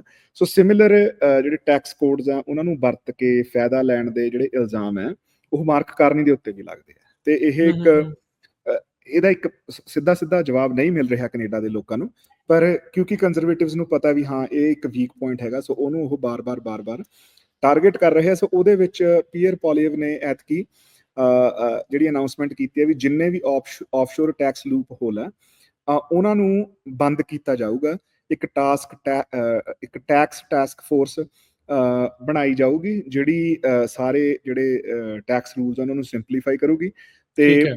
ਮੇਕ ਸ਼ੋਰ ਕਰੂਗੀ ਵੀ ਜਿਹੜੀਆਂ ਵੱਡੀਆਂ ਕਾਰਪੋਰੇਸ਼ਨਸ ਹੈ ਉਹ ਆਪਣਾ ਜਿਹੜਾ ਪੈਸਾ ਹੈ ਉਹ ਜਿਹੜੇ ਆਫਸ਼ੋਰ ਟੈਕਸ ਹੇਵਨ ਹੈ, ਤੇ ਅਮਰੀਕਾ ਦੇ ਵਿੱਚ ਐਪਲ ਇਹ ਚੀਜ਼ ਕਰਦੀ ਹੈ, ਗੂਗਲ ਕਰਦੀ ਹੈ, ਸਾਰੀਆਂ ਵੱਡੀਆਂ ਕੰਪਨੀਆਂ ਕਰਦੀ ਆ ਵੀ ਜਿਨ੍ਹਾਂ ਮੁਲਕਾਂ ਦੇ ਵਿੱਚ ਬਿਜ਼ਨਸ ਟੈਕਸ ਘੱਟ ਹੈ ਆਪਣਾ ਪੈਸਾ ਉੱਥੇ ਰੱਖਦੀਆਂ, ਜਿੰਨਾ ਕੁ ਲੋੜ ਪੈਂਦੀ ਹੈ ਉੱਥੋਂ ਮੰਗਾਉਂਦੀਆਂ ਰਹਿੰਦੀਆਂ, ਵੀ ਉਹਨਾਂ ਨੂੰ ਬੰਦ ਕੀਤਾ ਜਾਊਗਾ। ਤੇ ਜਿਹੜੀ ਇੱਕ ਹੋਰ ਪੀਅਰ ਪੋਲੀਅਵ ਨੇ ਅਨਾਉਂਸਮੈਂਟ ਕੀਤੀ ਹੈ ਵੀ ਜਿਨ੍ਹਾਂ ਕੰਪਨੀਆਂ ਦਾ ਸਾਨੂੰ ਪਤਾ ਵੀ ਉਹ ਆਫਸ਼ੋਰ ਆਪਣੇ ਪੈਸੇ ਰੱਖਦੇ ਆ, ਉਹਨਾਂ ਦੀ ਇੱਕ ਪਬਲਿਕ ਲਿਸਟ ਬਣਾ ਕੇ ਸਰਕਾਰ ਦੀ ਵੈਬਸਾਈਟ ਤੇ ਪਾਈ ਜਾਊਗੀ, ਵੀ ਜੇ ਉਹ ਸਰਕਾਰ ਚਾਹੁੰਦੇ ਨੇ ਵੀ ਜਿੱਥੋਂ ਲੋਕਾਂ ਨੂੰ ਪਤਾ ਲੱਗਦਾ ਰਹੇ ਵੀ ਯਾਰ ਆਹ ਬੰਦੇ ਨੇ, ਆਹ ਕੰਪਨੀਆਂ ਨੇ ਜਿਹੜੇ ਆਪਣੇ ਪੈਸੇ ਬਾਹਰਲੇ ਮੁਲਕਾਂ 'ਚ ਰੱਖ ਰਹੇ ਆ, ਬਾਹਰਲੇ ਮੁਲਕਾਂ 'ਚ ਰੱਖ ਰਹੇ ਆ। ਅੱਛਾ, ਸੋ ਇਹਨਾਂ ਨੇ ਇਸ ਤਰੀਕੇ ਦੇ ਨਾਲ ਜਿਹੜਾ ਉਹ ਕੀਤਾ ਆ। ਤੇ ਜਗਮੀਤ ਸਿੰਘ ਹੋਣਾ ਦਾ ਐਨਡੀਪੀ ਪਾਰਟੀ, ਉਹਨਾਂ ਦੀ ਕੀ ਲੇਟੈਸਟ ਜਿਹੜਾ ਉਹ ਅਨਾਉਂਸਮੈਂਟ ਆਈ ਹੈ ਜੀ? ਸੋ ਜਗਮੀਤ ਸਿੰਘ ਹੋਣਾ ਨੇ ਹਾਊਸਿੰਗ ਨੂੰ ਟਾਰਗੇਟ ਕਰਨ ਵਾਲੀ ਅਨਾਉਂਸਮੈਂਟ ਦਿੱਤੀ। ਉਹਨਾਂ ਨੇ ਕਿਹਾ ਵੀ ਕਿਉਂਕਿ ਜਦੋਂ ਘਰ ਫਲਿੱਪ ਹੁੰਦੇ ਆ ਤਾਂ ਉਹਨਾਂ ਦੀ ਘਰਾਂ ਦੀ ਕੀਮਤ ਵੱਧਦੀ ਹੈ, ਸੋ ਉਹ ਕਹਿੰਦੇ ਵੀ ਅਸੀਂ ਜੇ ਕੋਈ 5 ਸਾਲ ਤੋਂ ਘੱਟ ਦੇ ਵਿੱਚ ਪਹਿਲੀ ਵਾਰ, ਚਾਹੇ ਤੁਹਾਡਾ ਪ੍ਰਾਇਮਰੀ ਹੋਮ ਹੈ, ਉਹਨੂੰ ਜੇ ਤੁਸੀਂ ਵੇਚੋਗੇ ਤਾਂ ਉਹਦੇ ਤੇ ਜਿਹੜਾ ਕੈਪੀਟਲ ਗੇਨਸ ਟੈਕਸ ਹੈ ਉਹ ਅਸੀਂ ਵਧਾਵਾਂਗੇ। ਉਹਦੀਆਂ ਉਹਨਾਂ ਨੇ ਸਪੈਸੀਫਿਕਸ ਨਹੀਂ ਦਿੱਤੀਆਂ, ਪਰ ਉਹਦੇ ਵਿੱਚ ਬੇਸਿਕਲੀ ਉਹ ਕਹਿੰਦੇ ਵੀ ਜਿਹੜੀ ਫਲਿੱਪਿੰਗ ਨੂੰ ਰੋਕਿਆ ਜਾਵੇ, ਰੋਕਣ ਲਈ ਉਹਨਾਂ ਨੇ ਕਿਹਾ ਵੀ ਅਸੀਂ 5 ਸਾਲ ਤੋਂ ਘੱਟ ਦੇ ਵਿੱਚ ਜੇ ਤੁਸੀਂ ਆਪਣਾ ਘਰ ਵੇਚੋਗੇ ਤਾਂ ਉਹਦੇ ਤੇ ਅਸੀਂ ਹਾਇਰ ਜਿਹੜਾ ਕੈਪੀਟਲ ਗੇਨ ਟੈਕਸ ਹੈ ਉਹ ਲਾਇਆ ਜਾਊਗਾ। ਸੋ ਹਾਊਸਿੰਗ ਇੱਕ ਵੱਡਾ ਮਸਲਾ ਹੈ ਤੇ ਆਪਾਂ ਅਗਲੇ ਸੈਗਮੈਂਟ ਦੇ ਵਿੱਚ ਇਹ ਕਵਰ ਕਰਨਾ ਹੈ, ਰਾਜਕਰਨ ਵੀ ਕਿਹੜੇ ਜਿਹੜੇ ਮੇਨ ਮਸਲੇ ਹੈਗੇ ਆ। ਸੋ ਇਹਦੇ ਵਿੱਚ ਹੋਰ ਵੀ ਐਨਡੀਪੀ ਪਾਰਟੀ ਨੇ ਅਨਾਉਂਸਮੈਂਟਸ ਕੀਤੀਆਂ ਨੇ, ਪਰ ਜਿਹੜਾ ਪਿਛਲੇ ਹਫਤੇ ਦੇ ਵਿੱਚ ਉਹਨਾਂ ਦਾ ਅਨਾਉਂਸਮੈਂਟ ਇਹੀ ਹੈਗਾ ਵੀ ਹਾਂ ਅਸੀਂ ਹਾਊਸਿੰਗ ਕਾਸਟ ਨੂੰ ਘਟਾਉਣ ਲਈ ਫਲਿੱਪਿੰਗ ਦੇ ਉੱਤੇ ਟੈਕਸ ਜਿਹੜਾ ਉਹ ਵਧਾ ਰਹੇ ਆ, ਤਾਂ ਕਿ ਲੋਕੀ ਖਰੀਦ ਕੇ ਵੇਚਣ ਦੇ ਵਿੱਚ ਜਿਹੜੀ ਉਹ ਘਰਾਂ ਦੀ ਪ੍ਰਾਈਸ ਉੱਤੇ ਜਾਂਦੀ ਉਹ ਨਾ ਜਾਵੇ। ਜੀ, ਤੁਹਾਡੇ ਹਾਊਸਿੰਗ ਦਾ ਵੈਸੇ ਮੁੱਦਾ ਤਾਂ ਹੁਣ ਬਹੁਤ ਜ਼ਿਆਦਾ ਇਸ ਟਾਈਮ ਜਿਹੜਾ ਉਹ ਚੱਲ ਰਿਹਾ, ਇਕੋਨਮੀ ਨੂੰ ਲੈ ਕੇ ਬਹੁਤ ਜਿਹੜਾ ਮਸਲਾ ਆ, ਰੌਲਾ ਆ ਵੀ ਪਤਾ ਨਹੀਂ ਅੱਗੇ ਜਿਹੜਾ ਉਹ ਕੀ ਬਣਨਾ ਆ, ਕਿਵੇਂ ਜਿਹੜਾ ਉਹ ਬਣਨਾ ਹੈ। ਸੋ ਆਪਾਂ ਵੱਖ-ਵੱਖ ਇਸ਼ੂਜ਼ ਦੇ ਉੱਤੇ ਇਨ ਡੀਪ ਆਪਾਂ ਡਾਈਵ ਕਰਾਂਗੇ ਪ੍ਰੋਗਰਾਮ ਦੇ ਜਿਹੜੇ ਉਹ ਪਿਛਲੇ ਹਿੱਸੇ ਦੇ ਵਿੱਚ। ਉਸ ਤੋਂ ਪਹਿਲਾਂ ਅਗਲੀ ਇੱਕ ਗੱਲ ਉੱਥੇ ਕਰ ਲਈਏ, ਜਗਮੀਤ ਸਿੰਘ ਨੂੰ ਭਾਰਤ ਵਾਲੇ ਤਾਂ ਟੈਰਰਿਸਟ ਆਖਦੇ ਆ। ਸਸਕਾਚਵਨ ਦੇ ਇੱਕ ਐਮਐਲਏ ਨੇ ਵੀ ਕਹਿੰਦੇ ਵੀ ਇਦਾਂ ਦਾ ਕੋਈ ਬਿਆਨ ਜਿਹੜਾ ਉਹ ਦੇਤਾ, ਹੁਣ ਬਾਅਦ ਚ ਮਾਫੀ ਵੀ ਕਹਿੰਦੇ ਆ ਮੰਗ ਰਹੇ। ਹਾਂਜੀ, ਇਹ ਬੜੀ ਜਿਹੜੀ ਸਿੱਖ ਭਾਈਚਾਰੇ ਨੂੰ, ਕੈਨੇਡਾ ਦੇ ਵਿੱਚ ਜਿਹੜਾ ਸਿੱਖ ਭਾਈਚਾਰਾ, ਉਹਦੇ ਲਈ ਬੜੀ ਇਹ ਸ਼ੌਕਿੰਗ ਖਬਰ ਆਈ ਹੈਗੀ ਹੈ। ਸੋ ਸਸਕੈਚੁਅਨ ਪ੍ਰੇਰੀਜ਼ ਦੇ ਵਿੱਚ ਇਹ ਪ੍ਰੋਵਿੰਸ ਹੈ, ਮੈਨੀਟੋਬਾ ਦੇ ਬਿਲਕੁਲ ਨਾਲ ਲੱਗਦਾ, ਮੈਨੀਟੋਬਾ ਤੇ ਅਲਬਰਟਾ ਦੇ ਵਿੱਚ। ਉੱਥੇ ਜਿਹੜੇ ਵੱਡੇ ਸ਼ਹਿਰ ਹੈਗੇ ਆ ਸਾਸਕਾਟੂਨ ਤੇ ਰਜਾਈਨਾ।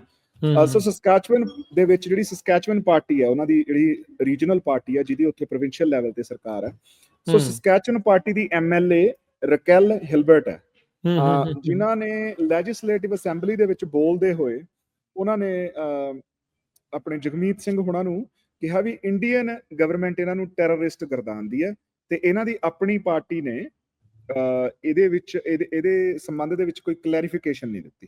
ਸੋ ਕਾਈਂਡ ਆਫ ਉਹਨਾਂ ਨੇ ਆਪ ਵੀ ਇਹ ਇਲਜ਼ਾਮ ਲਾਇਆ। ਉਹ ਜਗਮੀਤ ਸਿੰਘ ਦੇ ਉੱਤੇ ਜਿਹੜੀ ਕਮੈਂਟ ਤਾਂ ਉਹ ਹੋਰ ਮਸਲਿਆਂ ਕਰਕੇ ਕਰ ਰਹੇ ਸੀਗੇ, ਕਿਉਂਕਿ ਜਿਹੜੀ ਸਸਕੈਚੁਅਨ ਦੇ ਵਿੱਚ ਮਾਈਨਿੰਗ ਹੈ, ਕਾਫੀ ਜ਼ਿਆਦਾ ਪੋਟਾਸ਼ ਦੀ ਮਾਈਨਿੰਗ ਹੈਗੀ, ਉੱਥੇ ਤੇਲ ਦੀ ਮਾਈਨਿੰਗ ਵੀ ਹੁੰਦੀ ਹੈ। ਜਿਹੜੀ ਜਗਮੀਤ ਸਿੰਘ ਉਹਨਾਂ ਦੀ ਪਾਰਟੀ ਆ ਉਹ এনवायरमेंट ਜਿਹੜੀਆਂ ਲਾਜ਼ ਹੈ ਉਹਨਾਂ ਨੂੰ ਲੈ ਕੇ ਸਟ੍ਰਿਕਟ ਆ, ਉਹ ਕਹਿੰਦੀ ਆ ਵੀ ਨਹੀਂ, ਜਿਹੜੀਆਂ ਇਦਾਂ ਦੀਆਂ ਚੀਜ਼ਾਂ ਨਹੀਂ ਹੋਣੀਆਂ ਚਾਹੀਦੀਆਂ। ਸੋ ਉਸ ਮਸਲੇ ਤੇ ਚੱਲ ਰਿਹਾ ਸੀਗਾ, ਪਰ ਉਹ ਵਿੱਚ ਜਿਹੜਾ ਇੰਡੀਆ ਨੇ ਜਗਮੀਤ ਸਿੰਘ ਨੂੰ ਕੀ ਕਿਹਾ ਉਸ ਮਸਲੇ ਨੂੰ ਵੀ ਵਿੱਚ ਲੈ ਆਏ। ਤੇ ਹਾਲਾਂਕਿ ਜਿਹੜੇ ਲੈਜਿਸਲੇਟਿਵ ਅਸੈਂਬਲੀ ਦੇ ਸਪੀਕਰ ਸੀ ਉਹਨਾਂ ਨੂੰ ਟੋਕਣਾ ਪਿਆ, ਤੇ ਬਾਅਦ ਦੇ ਵਿੱਚ ਜਦੋਂ ਉਹਨਾਂ ਨੂੰ ਆਪਣੀ ਗਲਤੀ ਦਾ ਅਹਿਸਾਸ ਹੋਇਆ ਵੀ ਉਹ ਇੱਕ ਕੈਨੇਡੀਅਨ ਵੱਡੀ ਫੈਡਰਲ ਪਾਰਟੀ ਦੇ ਲੀਡਰ ਬਾਰੇ ਕਿਸੇ ਦੂਜੇ ਮੁਲਕ ਦੀਆਂ ਘੜੀਆਂ ਹੋਈਆਂ ਗੱਲਾਂ ਦੇ ਬਿਹਾਫ ਤੇ ਕੋਈ ਗੱਲ ਕਰ ਰਹੇ ਆ, ਉਹ ਬੈਕ ਟਰੈਕ ਕਰਕੇ ਤੇ ਮਾਫੀ ਮੰਗੀ ਉਹਨਾਂ ਨੇ।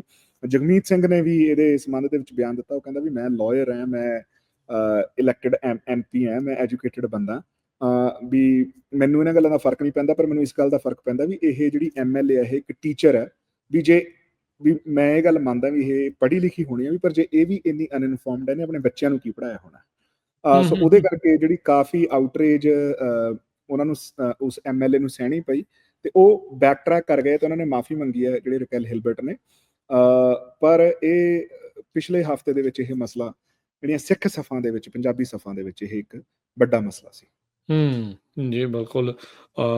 ਸੋ ਇਹ ਅਫਸੋਸ ਵਾਲੀ ਗੱਲ ਹੀ ਬਣਦੀ ਆ ਵੀ ਉੱਥੇ ਦੇ ਇਲੈਕਟਿਡ ਅਫੀਸ਼ੀਅਲ ਇੱਕ ਪਾਰਟੀ ਦਾ ਲੀਡਰ, ਉਹਨੂੰ ਤੁਸੀਂ ਇੱਕ ਫੋਰਨ ਮੁਲਕ ਦੀ ਜਿਹੜੀ ਭਾਸ਼ਾ ਦੇ ਨਾਲ ਜਿਹੜਾ ਉਹ ਤੁਸੀਂ ਬੁਲਾ ਰਹੇ ਆ। ਕੀ ਗੱਲ ਤੁਹਾਨੂੰ ਆਪਣੇ ਉਸ ਚੀਜ਼ ਦਾ ਪਤਾ ਨਹੀਂ? ਆਪਾਂ ਪਿਛਲੀ ਵਾਰੀ ਵੀ ਇਹੀ ਗੱਲਾਂ ਕਰਦੇ ਸੀਗੇ ਵੀ ਜਿਨ੍ਹਾਂ ਬੰਦਿਆਂ ਦੀਆਂ ਬਹੁਤਿਆਂ ਦੀਆਂ ਜਿਹੜੀਆਂ ਸੀਟਾਂ ਰੱਦ ਹੋਈਆਂ ਜਾਂ ਟਿਕਟਾਂ ਰੱਦ ਹੋਈਆਂ, ਉਹਨਾਂ ਵਿੱਚ ਵੀ ਕਿਤੇ ਨਾ ਕਿਤੇ ਇਹੀ ਕਾਰਨ ਸੀ ਵੀ ਫੋਰਨ ਮੁਲਕ ਦੀ ਭਾਸ਼ਾ ਜਿਹੜੀ ਉਹ ਵਰਤਣੀ, ਆਪਣੇ ਮੁਲਕ ਦੇ ਇੰਸਟੀਟਿਊਸ਼ਨ ਦੇ ਉੱਤੇ ਭਰੋਸਾ ਨਾ ਜਿਹੜਾ ਹੋਣਾ, ਉਹ ਕਿਤੇ ਨਾ ਕਿਤੇ ਅਫਸੋਸ ਵਾਲੀ ਜਿਹੜੀ ਇਹ ਗੱਲਾਂ ਹੈਗੀਆਂ। ਇੱਕ ਬ੍ਰੇਕ ਲੈਂਦੇ ਹਾਂ ਗੁਰਜਸਪਾਲ ਸਿੰਘ ਆਪਾਂ ਇੱਥੇ, ਤੇ ਬ੍ਰੇਕ ਤੋਂ ਬਾਅਦ 'ਚ ਗੱਲਬਾਤ ਨੂੰ ਜਾਰੀ ਰੱਖਾਂਗੇ। ਕਿਹੜੇ ਅਹਿਮ ਮੁੱਦੇ ਨੇ ਇਹਨਾਂ ਇਲੈਕਸ਼ਨਸ ਦੇ ਵਿੱਚ, ਕੈਨੇਡਾ ਦੀਆਂ ਫੈਡਰਲ ਇਲੈਕਸ਼ਨ 'ਚ, ਉਸ ਬਾਰੇ ਆਪਾਂ ਕਰਦੇ ਹਾਂ ਚਰਚਾ। ਮਿਲਦੇ ਹਾਂ ਬ੍ਰੇਕ ਤੋਂ ਬਾਅਦ 'ਚ। ਬ੍ਰੇਕ ਤੋਂ ਬਾਅਦ 'ਚ ਇੱਕ ਵਾਰੀ ਫੇਰ ਆਪ ਸਭ ਦਾ ਸਵਾਗਤ ਹੈ। ਸੋ ਤੇ ਪ੍ਰੋਗਰਾਮ ਚੱਲ ਰਿਹਾ ਆ, ਆਪਾਂ ਗੱਲਬਾਤ ਕਰ ਰਹੇ ਹਾਂ ਕੈਨੇਡੀਅਨ ਪੋਲਿਟਿਕਸ ਦੀ, ਕੈਨੇਡੀਅਨ ਫੈਡਰਲ ਇਲੈਕਸ਼ਨਸ ਦੀ। ਜੁੜੇ ਹੋਏ ਨੇ ਆਪਣੇ ਨਾਲ ਕੈਨੇਡਾ ਤੋਂ ਗੁਰਜਸਪਾਲ ਸਿੰਘ।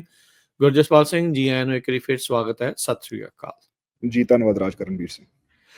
ਗੱਲਬਾਤ ਅੱਗੇ ਜਿਹੜੀ ਹੁਣ ਆਪਾਂ ਕਰਦੇ ਹਾਂ, ਇੱਕ ਗਲੋਬਲ ਨਿਊਜ਼ ਦੀ ਇੱਕ ਨਵੀਂ ਰਿਪੋਰਟ ਉਹਨਾਂ ਨੇ ਪੇਸ਼ ਕੀਤੀ ਆ। ਜਿਹੜੇ ਫਰੈਂਡਸ ਆਫ ਬੀਜੇਪੀ ਕਰਕੇ ਇੱਕ ਸੰਸਥਾ, ਉਸ ਨੂੰ ਲੈ ਕੇ ਜਿਹੜਾ ਕੰਜ਼ਰਵੇਟਿਵ ਪਾਰਟੀ ਦੇ ਲੀਡਰ ਆ, ਉਹਦੇ ਕੈਂਪੇਨ ਦੇ ਵਿੱਚ ਕਿੱਦਾਂ ਉਹਨਾਂ ਨੇ ਮਦਦ ਕੀਤੀ, ਕੀ ਜਿਹੜਾ ਇਸ ਨੂੰ ਲੈ ਕੇ ਚਰਚਾ ਜਿਹੜੀ ਉਹ ਚੱਲ ਰਹੀ ਆ। ਆਪਾਂ ਬੀਤੇ ਸਮੇਂ ਦੇ ਵਿੱਚ ਵੀ ਦੇਖਿਆ, ਪਿਛਲੇ ਸਾਲ 2 ਸਾਲ ਦੇ ਵਿੱਚ ਕੈਨੇਡਾ ਦੀਆਂ ਬਹੁਤ ਸਾਰੀਆਂ ਨਿਊਜ਼ ਏਜੰਸੀਜ਼ ਨੇ ਇੱਦਾਂ ਦੀਆਂ ਇਨਵੈਸਟੀਗੇਟਿਵ ਰਿਪੋਰਟਸ ਜਾਰੀ ਕੀਤੀਆਂ। ਇੱਥੋਂ ਤੱਕ ਕਿ ਸਰਕਾਰ ਦੇ ਵੱਖ-ਵੱਖ ਜਿਹੜੇ ਕਮੇਟੀਆਂ ਜਿਹੜੀਆਂ ਬਣੀਆਂ ਸੀ, ਉਹਨਾਂ ਵਿੱਚ ਵੀ ਜਿਹੜੀ ਫੋਰਨ ਇੰਟਰਫੇਰੈਂਸ ਦੀ ਚਰਚਾ ਜਿਹੜੀ ਵੱਡੇ ਪੱਧਰ ਦੇ ਉੱਤੇ ਜਿਹੜੀ ਉਹ ਚੱਲੀ ਆ। ਸੋ ਇਹ ਹੁਣ ਗਲੋਬਲ ਨਿਊਜ਼ ਦੀ ਰਿਪੋਰਟ ਕੀ ਕਹਿੰਦੀ ਆ? ਫਰੈਂਡਸ ਆਫ ਬੀਜੇਪੀ, ਮੋਦੀ ਦੇ ਮਿੱਤਰਾਂ ਨੇ ਜਿਹੜੇ ਪੋਲੀਵੀਏ ਹੈਗੇ ਆ, ਉਹਨਾਂ ਦੇ ਫਾਈਨੈਂਸ, ਉਹਨਾਂ ਦੇ ਕੈਂਪੇਨ ਦੇ ਵਿੱਚ ਜਿਹੜੇ ਫਾਈਨੈਂਸ ਦੇ ਵਿੱਚ ਮਦਦ ਕੀਤੀ, ਉਸ ਨੂੰ ਲੈ ਕੇ ਕੀ ਇਹ ਆਖ ਰਹੀ ਆ, ਕੀ ਇਸ ਦੇ ਤੰਦ ਨੇ? ਸੋ ਇਹ ਬੜੀ ਡੀਟੇਲਡ ਰਿਪੋਰਟ ਹੈਗੀ ਆ, ਜਿਹੜੀਆਂ ਅੱਡ-ਅੱਡ ਬੇਸਿਕਲੀ ਕੜੀਆਂ ਉਹਨਾਂ ਨੂੰ ਜੋੜਨ ਦੀ ਇਸ ਰਿਪੋਰਟ ਦੇ ਵਿੱਚ ਉਹਨਾਂ ਨੇ ਕੋਸ਼ਿਸ਼ ਕੀਤੀ ਹੈਗੀ ਆ। ਮਤਲਬ ਕੁਛ ਵੀ ਜਿਹੜੀ ਇਹ ਰਿਪੋਰਟ ਆ ਉਹਦੇ ਵਿੱਚ ਕੁਛ ਸਫਾਈ ਨਾਲ ਤਾਂ ਨਹੀਂ ਕੁਛ ਸਾਹਮਣੇ ਆਉਂਦਾ, ਪਰ ਜਿਹੜੀਆਂ ਕੁਛ ਹਾਈਲਾਈਟਸ ਇਹ ਹੈਗੀਆਂ। ਸੋ 2014 ਦੇ ਵਿੱਚ ਵੈਨਕੂਵਰ ਤੇ ਟੋਰਾਂਟੋ ਦੇ ਵਿੱਚ ਇੱਕ ਜਥੇਬੰਦੀ ਬਣੀ। 2014 ਦੀ ਜਿਹੜੀ ਇੰਡੀਆ ਦੀ ਇਲੈਕਸ਼ਨ ਸੀਗੀ, ਉਸ ਜਥੇਬੰਦੀ ਦਾ ਨਾਂ ਸੀਗਾ ਫਰੈਂਡਸ ਆਫ ਬੀਜੇਪੀ, ਤੇ ਉਹ ਜਿਹੜੀ ਜਥੇਬੰਦੀ ਉਹ ਫਾਰਮ ਕੀਤੀ ਸੀਗੀ ਕੋਈ ਮਿਸਟਰ ਤਵਾਤੀਆ ਹੈ ਵੈਨਕੂਵਰ ਤੋਂ, ਰਿਐਲਟਰ ਨੇ, ਆਦਿਤਿਆ ਤਵਾਤੀਆ। ਹਾਂਜੀ। ਸੋ ਉਹਨਾਂ ਨੇ ਉਦੋਂ ਜਿਹੜੀ ਉਹ ਬੀਜੇਪੀ ਨੂੰ ਸਪੋਰਟ ਕਰਨ ਲਈ ਜਿਹੜੀ ਜਥੇਬੰਦੀ ਇੱਥੇ ਕੈਨੇਡਾ ਦੇ ਵਿੱਚ ਫਾਰਮ ਕੀਤੀ, ਉਹਦੀ ਜਿਹੜੀ ਮੈਂਬਰਸ਼ਿਪ ਹੈ ਉਹ ਟੋਰਾਂਟੋ, ਵੈਨਕੂਵਰ ਤੇ ਹੋਰ ਕੈਨੇਡਾ ਦੇ ਵਿੱਚ ਉਹਨਾਂ ਨੇ ਇਸਟੈਬਲਿਸ਼ ਕੀਤੀ, ਤੇ ਉਹਨਾਂ ਨੇ ਇੰਡੀਆ ਦੇ ਵਿੱਚ ਬੀਜੇਪੀ ਦੇ ਇਲੈਕਸ਼ਨ ਦੇ ਵਿੱਚ ਮਦਦ ਕੀਤੀ। ਉਸ ਸੇਮ ਜਥੇਬੰਦੀ ਨੇ ਮੁੜ ਕੇ ਕੰਜ਼ਰਵੇਟਿਵ ਪਾਰਟੀ ਦੇ, ਮਤਲਬ ਉਹਦੇ ਨਾਮ ਬਦਲਦੇ ਰਹੇ, ਕਦੇ ਫਰੈਂਡਸ ਆਫ ਇੰਡੀਆ ਹੋ ਗਿਆ, ਫਰੈਂਡਸ ਆਫ ਬੀਜੇਪੀ ਇੰਡੀਆ ਹੋ ਗਿਆ, ਅੱਡ-ਅੱਡ ਨਾਂ ਦੇ ਨਾਲ ਜਥੇਬੰਦੀਆਂ ਬਣਾਈਆਂ। ਤੇ ਹੁਣ ਜਿਹੜੇ ਫਰੈਂਡਸ ਆਫ ਬੀਜੇਪੀ ਇੰਡੀਆ ਜਿਹੜੀ ਨਾਮ ਦੀ ਜਥੇਬੰਦੀ ਆ, ਹੁਣ ਐਕਟਿਵ ਨਹੀਂ ਹੈਗੀ। ਹੁਣ ਉਹਨਾਂ ਨੇ ਉਸ ਜਥੇਬੰਦੀ ਦਾ ਨਾਮ ਕਰ ਲਿਆ ਹੈਗਾ friends of India Indo Canada politics, ਜਾਂ friends of India Indo Canada relationships. ਅੱਡ-ਅੱਡ ਨਾਂ ਦੇ ਨਾਲ ਜਥੇਬੰਦੀਆਂ ਚਲਾ ਰਹੇ ਹਨ। ਪਰ ਉਹਨਾਂ ਨੇ ਤੇ ਉਹਨਾਂ ਦੇ ਮੈਂਬਰਸ ਨੇ ਕੰਜ਼ਰਵੇਟਿਵ ਪਾਰਟੀ ਨੂੰ ਹਜ਼ਾਰਾਂ ਹੀ ਡਾਲਰ ਜਿਹੜੇ ਪਿਛਲੇ 4-5 ਸਾਲ ਦੇ ਵਿੱਚ ਡੋਨੇਟ ਕੀਤੇ ਨੇ। ਸੋ 1675 ਦੀ ਲਿਮਿਟ ਹੁੰਦੀ ਹੈ। ਸੋ 1675 ਇੱਕ ਵਾਰੀ, ਫਿਰ 1675 ਦੂਜੀ ਵਾਰੀ, ਫਿਰ ਉਹਨਾਂ ਦੇ ਹੋਰ ਮੈਂਬਰਾਂ ਨੇ 1675, ਇਦਾਂ ਕਰਕੇ ਹਜ਼ਾਰਾਂ ਡਾਲਰ, ਕੋਈ ਲੱਖਾਂ ਡਾਲਰਾਂ ਦੀ ਡੋਨੇਸ਼ਨ ਨਹੀਂ ਹੈਗੀ, ਉਹਨਾਂ ਨੇ ਸੈੱਟ ਕੀਤੀ ਨਾ, ਜਿਹੜੀਆਂ ਉਹਨਾਂ ਦੀਆਂ ਲਿਮਿਟਸ ਹੈਗੀਆਂ ਨੇ। ਪਰ ਜਿਹੜੇ ਉਹਦੇ ਵਿੱਚ ਜਿਹੜੀ ਜ਼ਿਆਦਾ ਉਹ ਹੈਗੀ ਵੀ ਜਿਹੜੇ ਇਹ ਮੈਂਬਰ ਹੈ, ਇਹਨਾਂ ਦੀਆਂ ਬੀਜੇਪੀ ਦੇ ਮੁਖੀ ਪ੍ਰਧਾਨ ਮੰਤਰੀ ਮੋਦੀ ਹੋਣਾ ਨਾਲ ਵੀ ਫੋਟੋਆਂ ਨੇ, ਤੇ ਇੰਡੀਅਨ ਹਾਈ ਕਮਿਸ਼ਨ ਤੇ ਵੀ ਜਿਹੜੀ ਇਹਦੇ ਵਿੱਚ ਹੈਗਾ ਵੀ ਉਹ ਇੰਡੀਅਨ ਹਾਈ ਕਮਿਸ਼ਨ ਨਾਲ ਵੀ ਇਹ ਕੰਟੈਕਟ ਦੇ ਵਿੱਚ ਸੀਗੇ, ਤੇ ਫਿਰ ਇਹ ਪੋਲੀਵੀਏ ਨੂੰ ਵੀ ਸਪੋਰਟ ਕਰਦੇ ਰਹੇ ਆ। ਜਦੋਂ ਬਿਆਨਾਂ ਤੇ ਦੇਖਦੇ ਆ ਤਾਂ ਉਹਨਾਂ ਨੇ ਕਿਹਾ ਵੀ ਦੇਖੋ ਵੀ ਅਸੀਂ ਜਿਹੜੇ ਕੈਨੇਡਾ ਦੇ ਹਿੰਦੂ ਹੈਗੇ ਆ ਉਹ ਕੰਜ਼ਰਵੇਟਿਵ ਹੀ ਹੁੰਦੇ ਨੇ ਜ਼ਿਆਦਾਤਰ, ਸੋ ਤਾਂ ਕਰਕੇ ਉਹ ਕੰਜ਼ਰਵੇਟਿਵ ਪਾਰਟੀ ਵੱਲ ਉਹਨਾਂ ਦੀ ਜ਼ਿਆਦਾ ਅਲਾਈਨਮੈਂਟ ਆ, ਤੇ ਅਸੀਂ ਕੈਨੇਡੀਅਨ ਨੈਸ਼ਨਲਿਸਟ, ਤਾਂ ਕਰਕੇ ਅਸੀਂ ਪੋਲੀਵੀਏ ਨੂੰ ਸਪੋਰਟ ਕਰਦੇ। ਉਹਨਾਂ ਨੇ ਆਪਣੀ ਸਫਾਈ ਦੇਣ ਦੀ ਕੋਸ਼ਿਸ਼ ਕੀਤੀ ਹੈ। ਤੇ ਅਗੇਨ ਸੀਸਿਸ ਨੇ 2018 ਦੇ ਵਿੱਚ ਇਹਨਾਂ ਨੂੰ ਤਵਾਤੀਆ ਉਹਨਾਂ ਨੂੰ ਕੁਐਸਚਨ ਵੀ ਕੀਤਾ ਵੀ ਤੁਹਾਡੇ ਇੰਡੀਅਨ ਕਾਉਂਸਲੇਟ ਦੇ ਨਾਲ ਕੀ ਸੰਬੰਧ ਨੇ। ਉਹਨਾਂ ਨੇ ਕਿਹਾ ਵੀ ਸਾਡੇ ਸਿਰਫ ਇੰਨੇ ਕੀ ਸੰਬੰਧ ਆ ਵੀ ਅਸੀਂ ਉਹਨਾਂ ਦੇ ਈਵੈਂਟਸ ਤੇ ਜਾਂਦੇ, ਉਹ ਸਾਡੇ ਈਵੈਂਟਸ ਤੇ ਆਉਂਦੇ ਆ, ਇਸ ਤੋਂ ਜ਼ਿਆਦਾ ਸਾਡਾ ਕੋਈ ਸੰਬੰਧ ਨਹੀਂ ਹੈਗਾ। ਪਰ ਉਹ ਜਿਹੜੀ ਇਨਵੈਸਟੀਗੇਸ਼ਨ ਹੈ ਸੀਸਿਸ ਦੀ, ਉਹ ਇਸ ਤੋਂ ਗਾਹਾਂ ਨਹੀਂ ਗਈ। ਪਰ ਇਹੀ ਉਹ ਆਰਗੇਨਾਈਜੇਸ਼ਨ ਹੈ ਜਿਹੜੀ ਦੀਵਾਲੀ ਔਨ ਦਾ ਹਿੱਲ ਮਨਾਉਂਦੀ ਹੈ ਤੇ ਸ਼ਹੀਦ ਭਾਈ ਨਿੱਜਰ ਦੀ ਸ਼ਹੀਦੀ ਤੋਂ ਬਾਅਦ ਜਿਹੜਾ 3 ਮਹੀਨੇ ਬਾਅਦ ਜਦੋਂ ਦੀਵਾਲੀ ਔਨ ਹਿੱਲ ਹੋਈ, ਜਿਹਦੇ ਤੇ ਪੀਅਰ ਪੋਲੀਵੇਅਰ ਨੇ ਉਹ ਜਿਹੜਾ ਅਟੈਂਡ ਕੀਤਾ ਸੀਗਾ, ਉਹ ਵੀ ਹਾਂਜੀ ਇਸੇ ਹੀ ਜਥੇਬੰਦੀ ਵੱਲੋਂ ਆਰਗੇਨਾਈਜ਼ ਕੀਤਾ ਗਿਆ ਸੀਗਾ। 2024 ਦੀ ਦੀਵਾਲੀ ਵੇਲੇ ਫਿਰ ਪੀਅਰ ਪੋਲੀਵੇਅਰ ਨੇ, ਕਿਉਂਕਿ ਇਹ ਮਸਲਾ ਨਿਊਜ਼ ਦੇ ਵਿੱਚ ਆ ਗਿਆ ਸੀਗਾ, ਉਹਨਾਂ ਨੇ ਇਸ ਇਵੈਂਟ ਤੇ ਜਾਣ ਤੋਂ ਮਨਾਹੀ ਕਰ ਦਿੱਤੀ ਸੀ। ਸੋ ਹੁਣ ਇਹਦੇ ਵਿੱਚ ਹਾਂਜੀ ਗੋ ਹੈਡ। ਸੋ ਜਿਹੜੀ ਜ਼ਿਆਦਾ ਗੱਲ ਹੈਗੀ ਹੈ ਵੀ ਇਹ ਜਿਹੜੇ ਤਵਾਤੀਆ ਹੋਣੀ ਆ ਜਾਂ ਜਿਹੜੇ ਇਹਨਾਂ ਦੇ ਸਮਰਥਕ ਹੈ, ਉਹ ਕਹਿੰਦੇ ਆ ਵੀ ਜਿਹੜਾ ਖਾਲਿਸਤਾਨ ਦਾ ਮਸਲਾ ਹੈ ਕੈਨੇਡਾ ਦੇ ਵਿੱਚ, ਵੀ ਇਹ ਐਕਸਟਰੀਮਿਸਟ ਹੈ, ਉਹ ਇਹ ਜਿਹੜੀ ਅਪਰੋਚ ਆ ਉਹ ਸੇਮ ਇੰਡੀਆ ਵਾਲੀ ਰੱਖਦੇ ਆ। ਤੇ ਉਹ ਕਹਿੰਦੇ ਆ ਵੀ ਜਿਹੜੇ ਕੈਨੇਡਾ ਦੇ ਖਾਲਿਸਤਾਨੀ ਆ ਉਹ ਹਿੰਦੂਆਂ ਨੂੰ ਧਮਕਾਉਂਦੇ ਆ। ਸੋ ਇਹਦੇ ਵਿੱਚ WSO ਤੋਂ ਬਲਪ੍ਰੀਤ ਸਿੰਘ ਹੋਣਾ ਨੇ ਤੇ ਆਪਣੇ ਭਾਈ ਮਨਿੰਦਰ ਸਿੰਘ ਹੋਣਾ ਨੇ ਇਸ ਆਰਟੀਕਲ ਦੇ ਵਿੱਚ ਉਸ ਚੀਜ਼ ਨੂੰ ਕਾਊਂਟਰ ਕੀਤਾ ਵੀ ਜਿਹੜੀਆਂ ਇਹ ਬਿਆਨ ਹੈਗੇ ਨੇ ਵੀ ਜਿਹੜੇ ਸਿੱਖ ਹੈ ਉਹ ਕੈਨੇਡਾ ਦੇ ਵਿੱਚ ਹਿੰਦੂਆਂ ਨੂੰ ਧਮਕਾਉਂਦੇ ਨੇ, ਵੀ ਇਹ ਇੰਡੀਆ ਦੀ ਪਲੇਬੁੱਕ ਦੇ ਬਿਆਨ ਹੈਗੇ ਨੇ। ਕਿਉਂਕਿ ਹੁਣ ਅਸੀਂ ਇੱਥੇ ਵਿਚਰਦੇ ਹਾਂ, ਇਦਾਂ ਦੀ ਕੋਈ ਵੀ ਗੱਲ ਉਰੇ ਨਹੀਂ ਹੈਗੀ ਵੀ ਜਦੋਂ ਵੀ ਕੋਈ ਹਿੰਦੂਆਂ ਤੇ ਸਿੱਖਾਂ ਦੇ ਵਿੱਚ ਕੜੱਤਣ ਆਉਂਦੀ ਹੈਗੀ ਆ, ਉਹ ਹਮੇਸ਼ਾ ਹੀ ਤੁਸੀਂ ਦੇਖੋ ਵੀ ਉਹ ਸਮਹਾਉ ਇੰਡੀਅਨ ਨਿਊਜ਼ ਮੀਡੀਆ ਤੋਂ ਪਿੱਛੋਂ ਪ੍ਰੈਸ਼ਰ ਦੇ ਪ੍ਰਭਾਵਿਤ ਹੋਈ ਹੁੰਦੀ ਆ। ਬਿਲਕੁਲ। ਸੋ ਇਦਾਂ ਦੀ ਡਾਇਰੈਕਟ ਵੀ ਉਹ ਜਿੱਥੇ ਕਨਫਲਿਕਟ ਨਹੀਂ ਵੀ ਹੈਗਾ ਉੱਥੇ ਕਨਫਲਿਕਟ ਪੈਦਾ ਕਰਨ ਦੀ ਕੋਸ਼ਿਸ਼, ਜਾਂ ਸਿੱਖਾਂ ਦੇ ਵਿੱਚ ਜਾਂ ਹਿੰਦੂਆਂ ਦੇ ਵਿੱਚ ਇੱਕ ਕੜੱਤਣ ਪੈਦਾ ਕਰਨ ਦੀ ਕੋਸ਼ਿਸ਼, ਉਹ ਕੈਨੇਡਾ ਦੇ ਜਿਹੜਾ ਇੱਕ ਜਿਹੜਾ ਫੈਬਰਿਕ ਹੈ ਉਹਦੇ ਨਾਲ ਛੇੜਖਾਨੀ ਹੀ ਆਪਾਂ ਉਹਨੂੰ ਕਹਿ ਸਕਦੇ ਹਾਂ। ਸੋ ਉਹ ਇਹ ਜਿਹੜਾ ਆਰਟੀਕਲ ਹੈ ਗਲੋਬਲ ਨਿਊਜ਼ ਦਾ, ਇਹਨੇ ਸਾਰੀਆਂ ਇਹ ਗੱਲਾਂ ਬਾਤਾਂ ਡਿਟੇਲ ਦੇ ਵਿੱਚ ਕਵਰ ਕੀਤੀਆਂ ਹੈਗੀਆਂ। ਕੰਸਰਨਿੰਗ ਤਾਂ ਹੈਗਾ ਹੀ ਆ ਵੀ ਜਿਹੜੇ ਬੰਦੇ ਕਾਉਂਸਲੇਟ ਦੇ ਨੇੜੇ ਹੈਗੇ ਆ ਉਹ ਕਿਸੇ ਇੱਕ ਪਾਰਟੀ ਨੂੰ ਸਪੋਰਟ ਕਰਦੇ ਆ, ਦੂਜੀ ਨੂੰ ਨਹੀਂ ਕਰਦੇ, ਤੇ ਫਿਰ ਵਾਲ ਦਾ ਫਿਰ ਪੈਦਾ ਆਪਣੇ ਆਪ ਹੀ ਹੋ ਜਾਂਦਾ ਨਾ।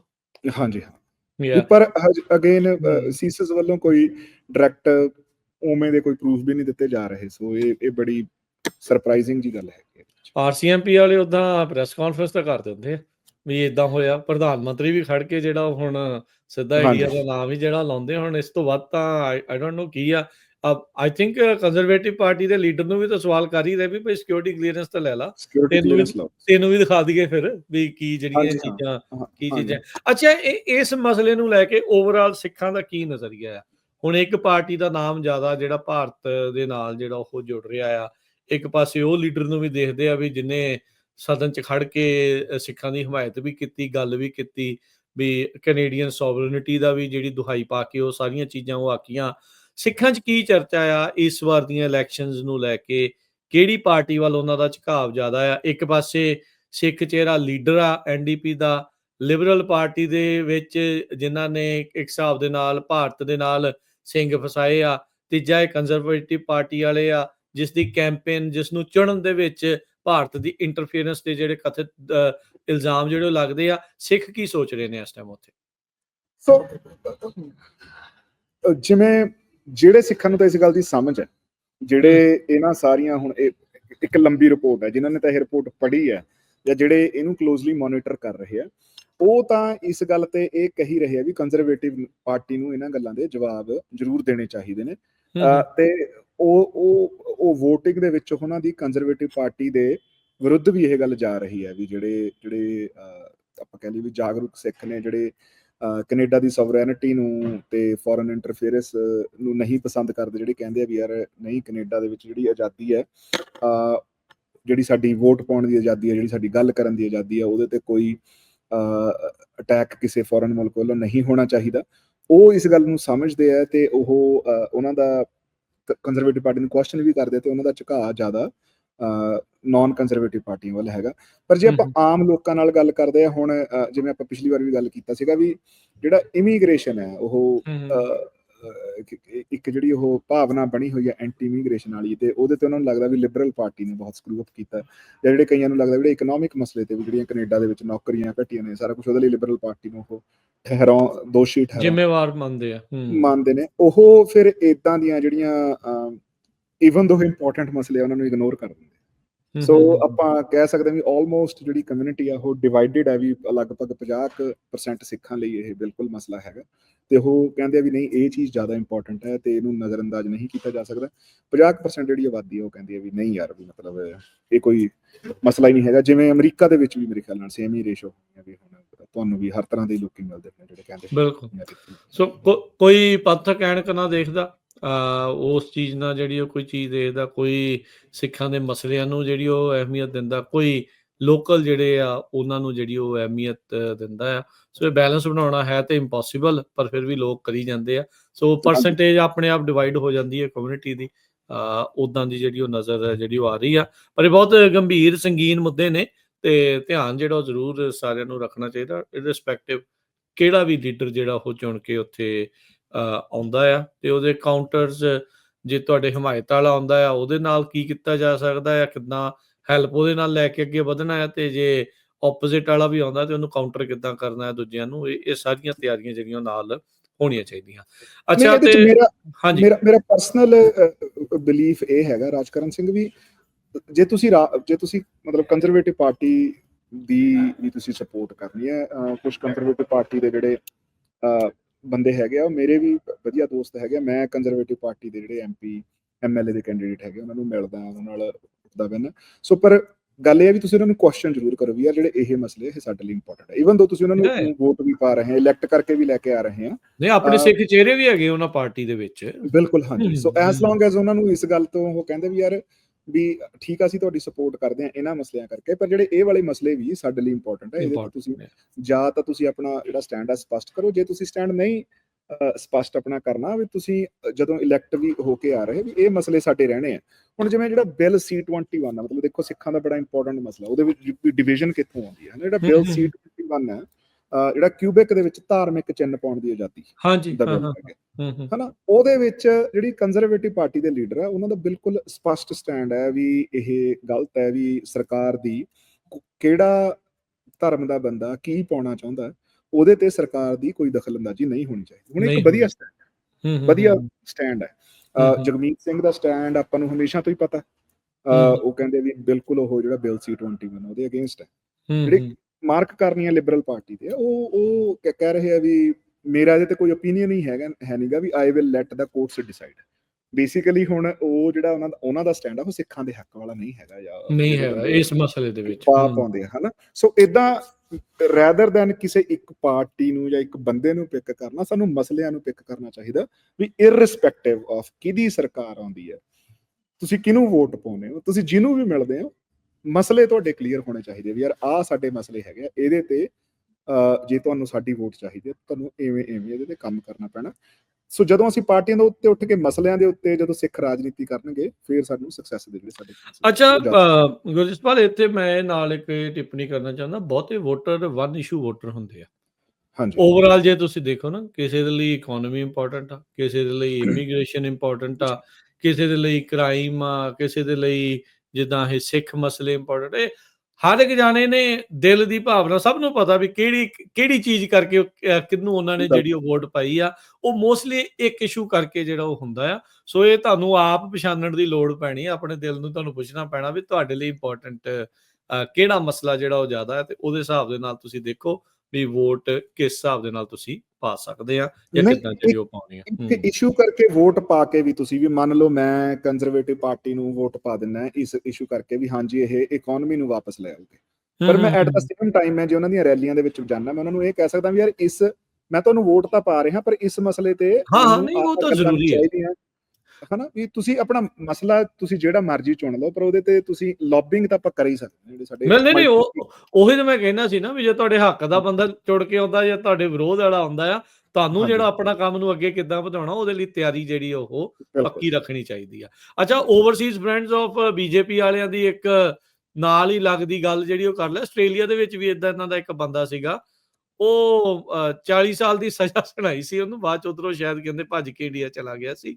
5 ਔਰਤਾਂ ਦੇ ਨਾਲ ਉਹਨੇ ਸੈਕਸ਼ੂਅਲ ਅਸੌਲਟ ਕੀਤਾ ਸੀ। ਧਨਕਰ ਨਾਮ ਦਾ ਇਹ ਬੰਦਾ ਸੀਗਾ, ਬਲੇਸ਼ ਧਨਕਰ ਜਿਹੜਾ ਉਹ ਸੀਗਾ, ਤੇ ਪਤਾ ਨਹੀਂ ਹੁੰਦਾ ਬੰਦੇ ਕਿਹੜੀ ਥਾਂ ਜਿਹੜੇ ਆ ਉਹ ਕਿੱਦਾਂ ਦੇ ਬੈਠੇ ਜਿਹੜੇ ਹੁੰਦੇ ਆ ਜੀ। ਅੱਛਾ, ਤੇ ਹੁਣ ਆਪਾਂ ਰਹਿੰਦੇ ਸਮੇਂ ਦੇ ਵਿੱਚ ਗੁਰਜਸਪਾਲ ਸਿੰਘ ਆਪਾਂ ਗੱਲ ਕਰਦੇ ਹਾਂ ਤੁਹਾਡੇ ਜਿਹੜੇ ਇਲੈਕਸ਼ਨ ਦੇ ਜਿਹੜੇ ਹੋਰ ਮੇਨ ਮੁੱਦੇ ਇਸ ਟਾਈਮ ਚੱਲ ਰਹੇ ਆ ਉਸ ਨੂੰ ਲੈ ਕੇ।